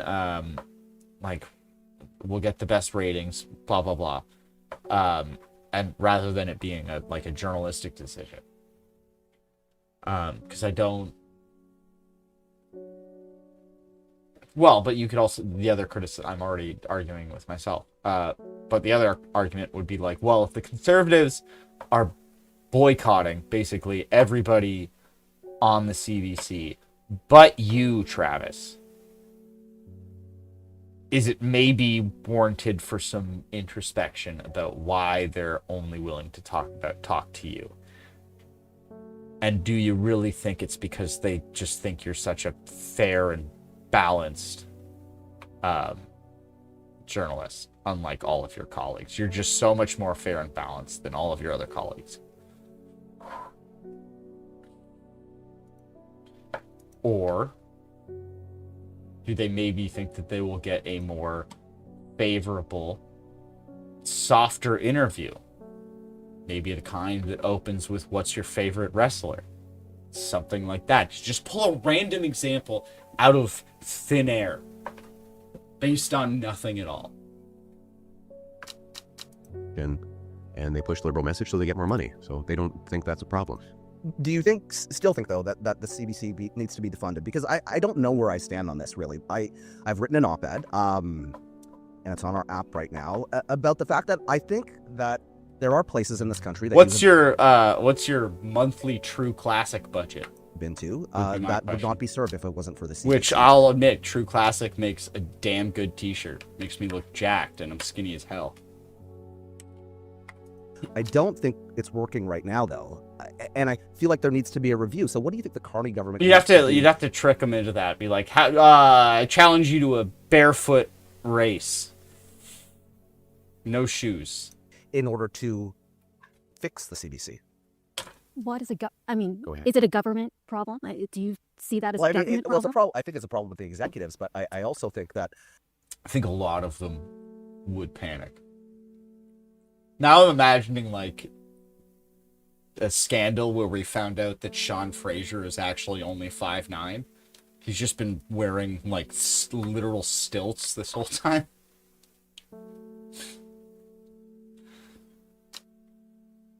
Which that man is so tall.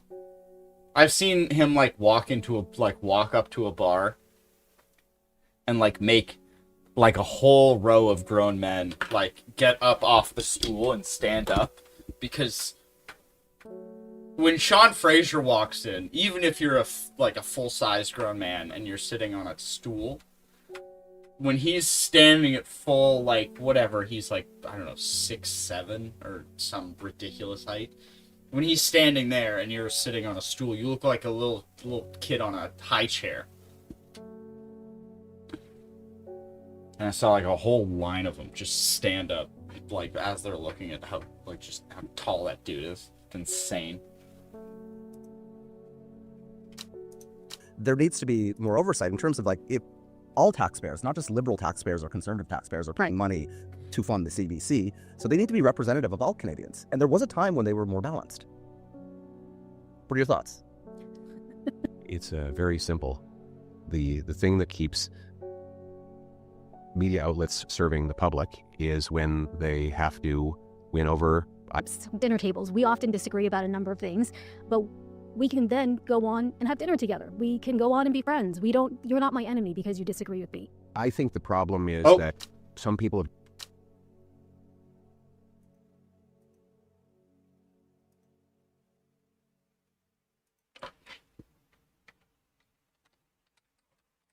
Do we go down?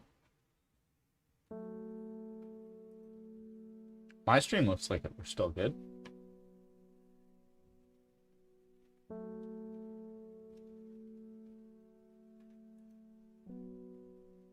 Did we go down?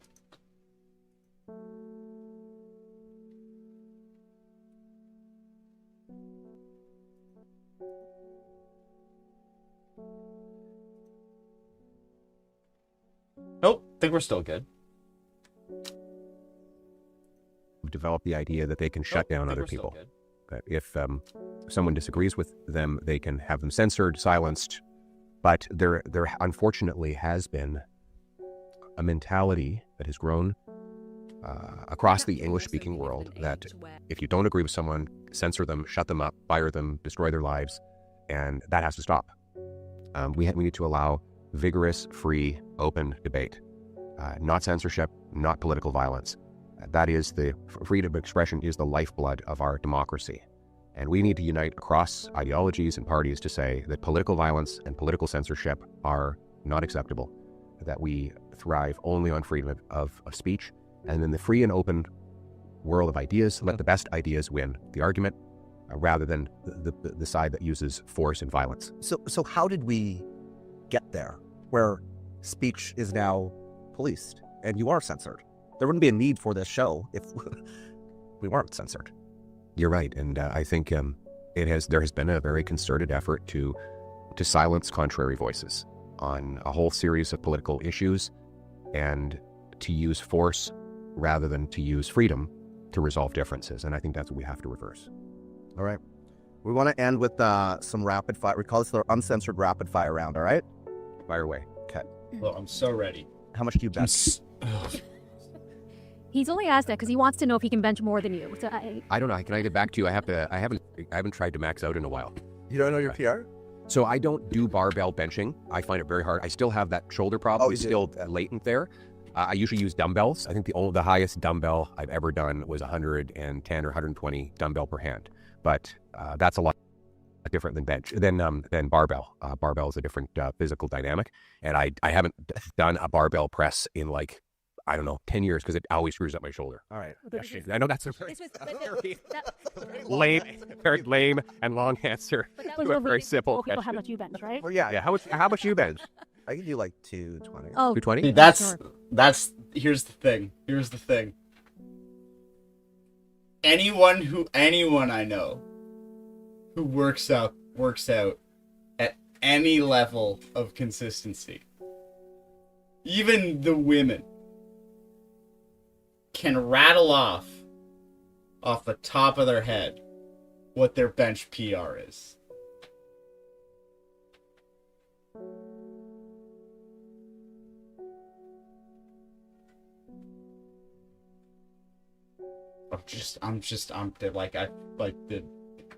The old high school wrestling injury shoulder thing. I don't know. I'm a small guy. You know how Dan Rash didn't hesitate. Sure, if I called Ty in here right now, he might be racing, so he might not be able to come in without hesitation, or maybe with hesitation. He's probably about like 4 beers deep at this point, and that's being conservative. But even then, I'm pretty confident he'd know just off the dome what his bench is.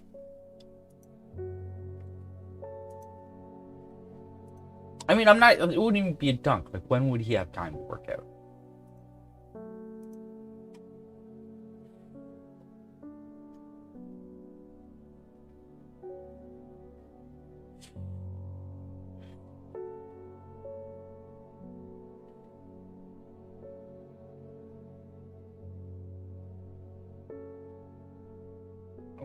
It's pretty Get back to the rapid fire. Definitely more than your weight. Yes, it is. Yeah. Carmen, go ahead. Okay, so Mark Carney's the prime minister now. In one word, what kind of leader is he?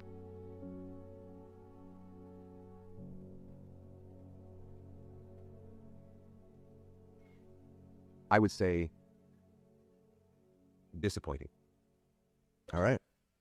If you walked into the CBC, at least he kept it to one word. That's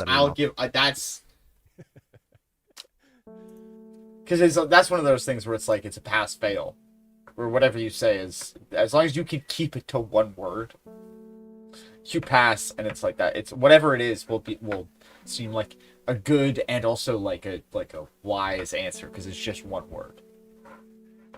Brevity is the soul of wit and all that nonsense. But because that's always my favorite when it's like describe whatever in one word. And they give like 2 words or like a full sentence. And it's like, did you even try?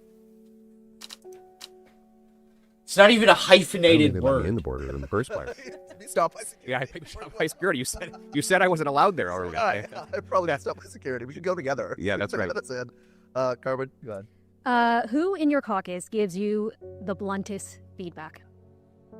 Bluntest feedback. I'm not going to name caucus members. I'm not going to call them out. But my wife gives me very, very blunt feedback. She's in my caucus, of course, but she gives me the best and most unvarnished feedback. But I don't want to single out any caucus members. Fair.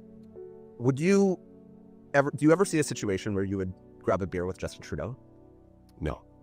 Okay. Yours? So much for open debate and dialogue. Won't even get a beer with Justin Trudeau. What, are you afraid to have your thoughts challenged, Mr. Polyev? Which, I mean, just from a political standpoint, it's like that would be the end of his like tenure as leader. Like could you imagine if there's like probably like Rebel News like leaked like cell phone, like it's like when he was caught at that diner in Montreal with Katy Perry. It's just grainy cell phone photos of Polyev. Wait, didn't Polyev do Polyev did a video where like he met Trudeau at a diner. It was one of those like front-facing ones that are very like they're like POV or Trudeau having breakfast with Polyev for some reason. Valentina? Yes. If they said to you, I would like a LabuStubu, do you know what that is? No.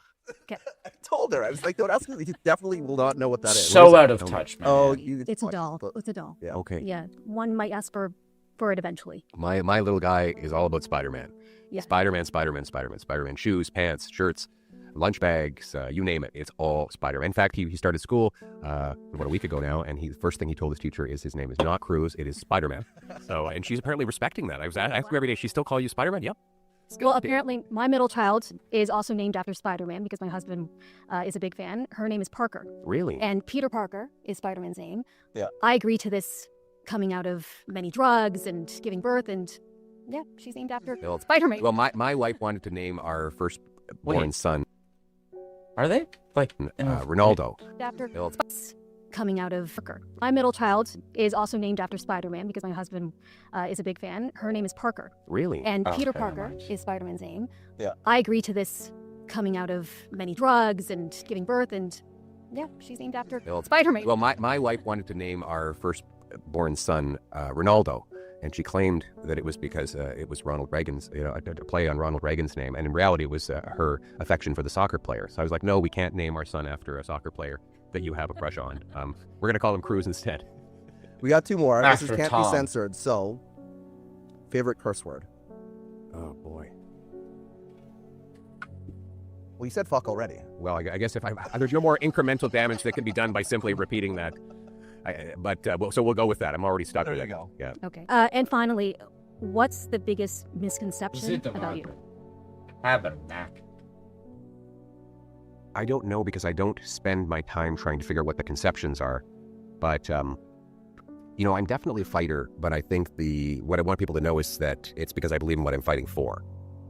It's not just gratuitous. It's not that I have any personal dislike for the people in the other parties. It's that I am genuinely bothered by the damage they do, that their decisions do to people's lives. And I believe the only way to fix that is through someone holding them accountable and ultimately replacing them. I'm going to follow up on that. So Yeah. I guess that was my last question. But do you think that your passion sometimes, I remember there was an article in Maclean's, Why is Pierre Poilievre so angry? Do you think your passion gets misconstrued sometimes and taken out of context? Because... But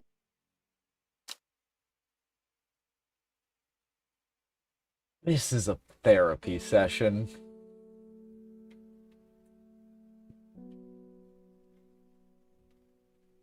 That's a question, that's a question he wishes someone had asked him. There's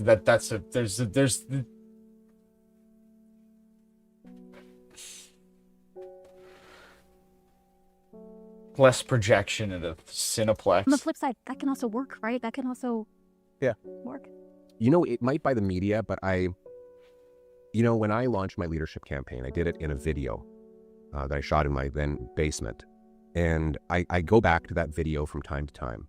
And it came out exactly the same time as that Maclean's article. Right. Interestingly. And I scroll the messages. You can look at it. It's on Facebook to this day. Sorry, on YouTube to this day. And the number of times the word hope, again and again, you give me hope, this gives me hope, finally I have hope. That is really what I try to inspire. And if you go and talk to the people who support me, that is what they will say. They will say, I'm with you because finally you give me hope. They don't say, I'm with you because you give voice to my anger. I almost never hear that. It's people who say, my life has been turned upside down. I can't afford a home. I'm eating at a food bank. My kid was harmed by a criminal. I've got a friend who died of an overdose. And you're the only hope we have to turn this around. And so hope is what really drives me forward. And it's the reason why I have the support as I have. And Canadians can have hope right now? Yes, absolutely. They can have hope. We're going to have a very bright future. I really believe that. We have the most natural resources of any country per capita. Maybe in the history of the world, we have 4 coastlines that are either on the ocean or lead to it. We have the biggest supply of fresh water. We have an incredibly educated, brilliant, and diverse population. We have more space to house our people than anyone else. We can do this. And I really think the future of this country is very bright. I'm very hopeful. And that's why I'm doing this. I think that's a good place to end it. Thank you for joining us. Great you. Thank you. All right. Thank you.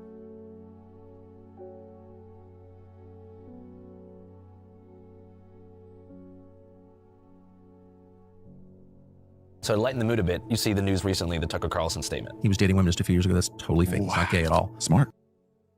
Oh yeah, this is the Channel 5 Buttigieg interview, which I think is going to be... There was like tweet he put out where it's like all of my like his like Patreon subscribers were mad at him for like doing it and like not being aggressive enough, which is like, why even post that? Just put it out. Who cares?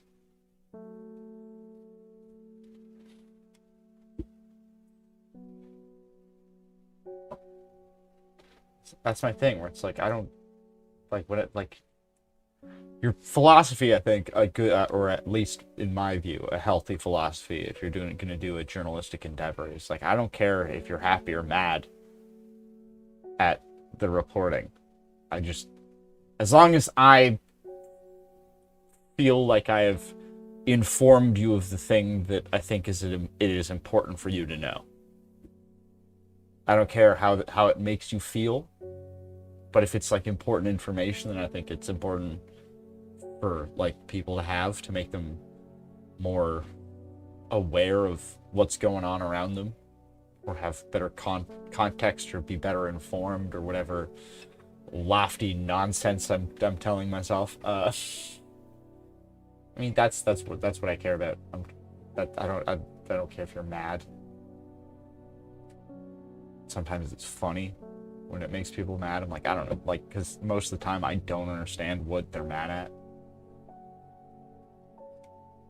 At least why they're mad at me. It's like I didn't do it. I didn't do this. I didn't do fucking shit. I didn't do shit. I just wrote it down. I just wrote down what I found out, and I told you. For now, I'm gonna go to the bathroom.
Come, little children, I'll take thee away into a land of enchantment.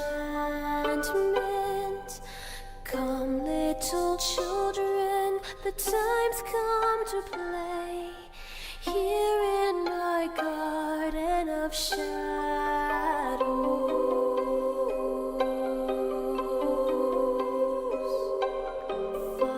sweet children, I'll show thee the way through all the pain and the sorrows.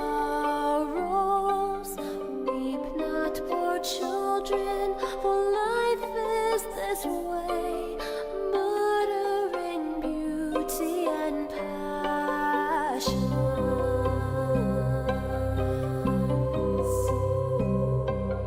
Hush now, dear children, it must be this way, to weary of life and deceptions. Rest now, my children, for soon we'll away into the calm and the quiet.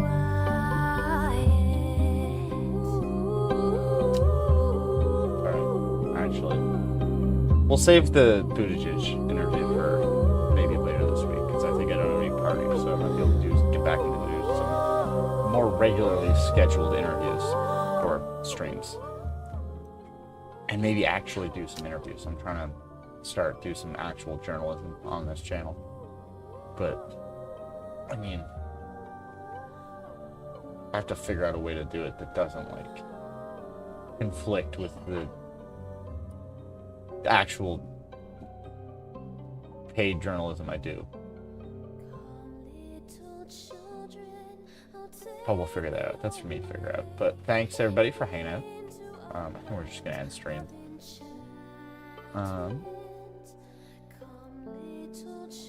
But I appreciate y'all. Thanks everybody for hanging out.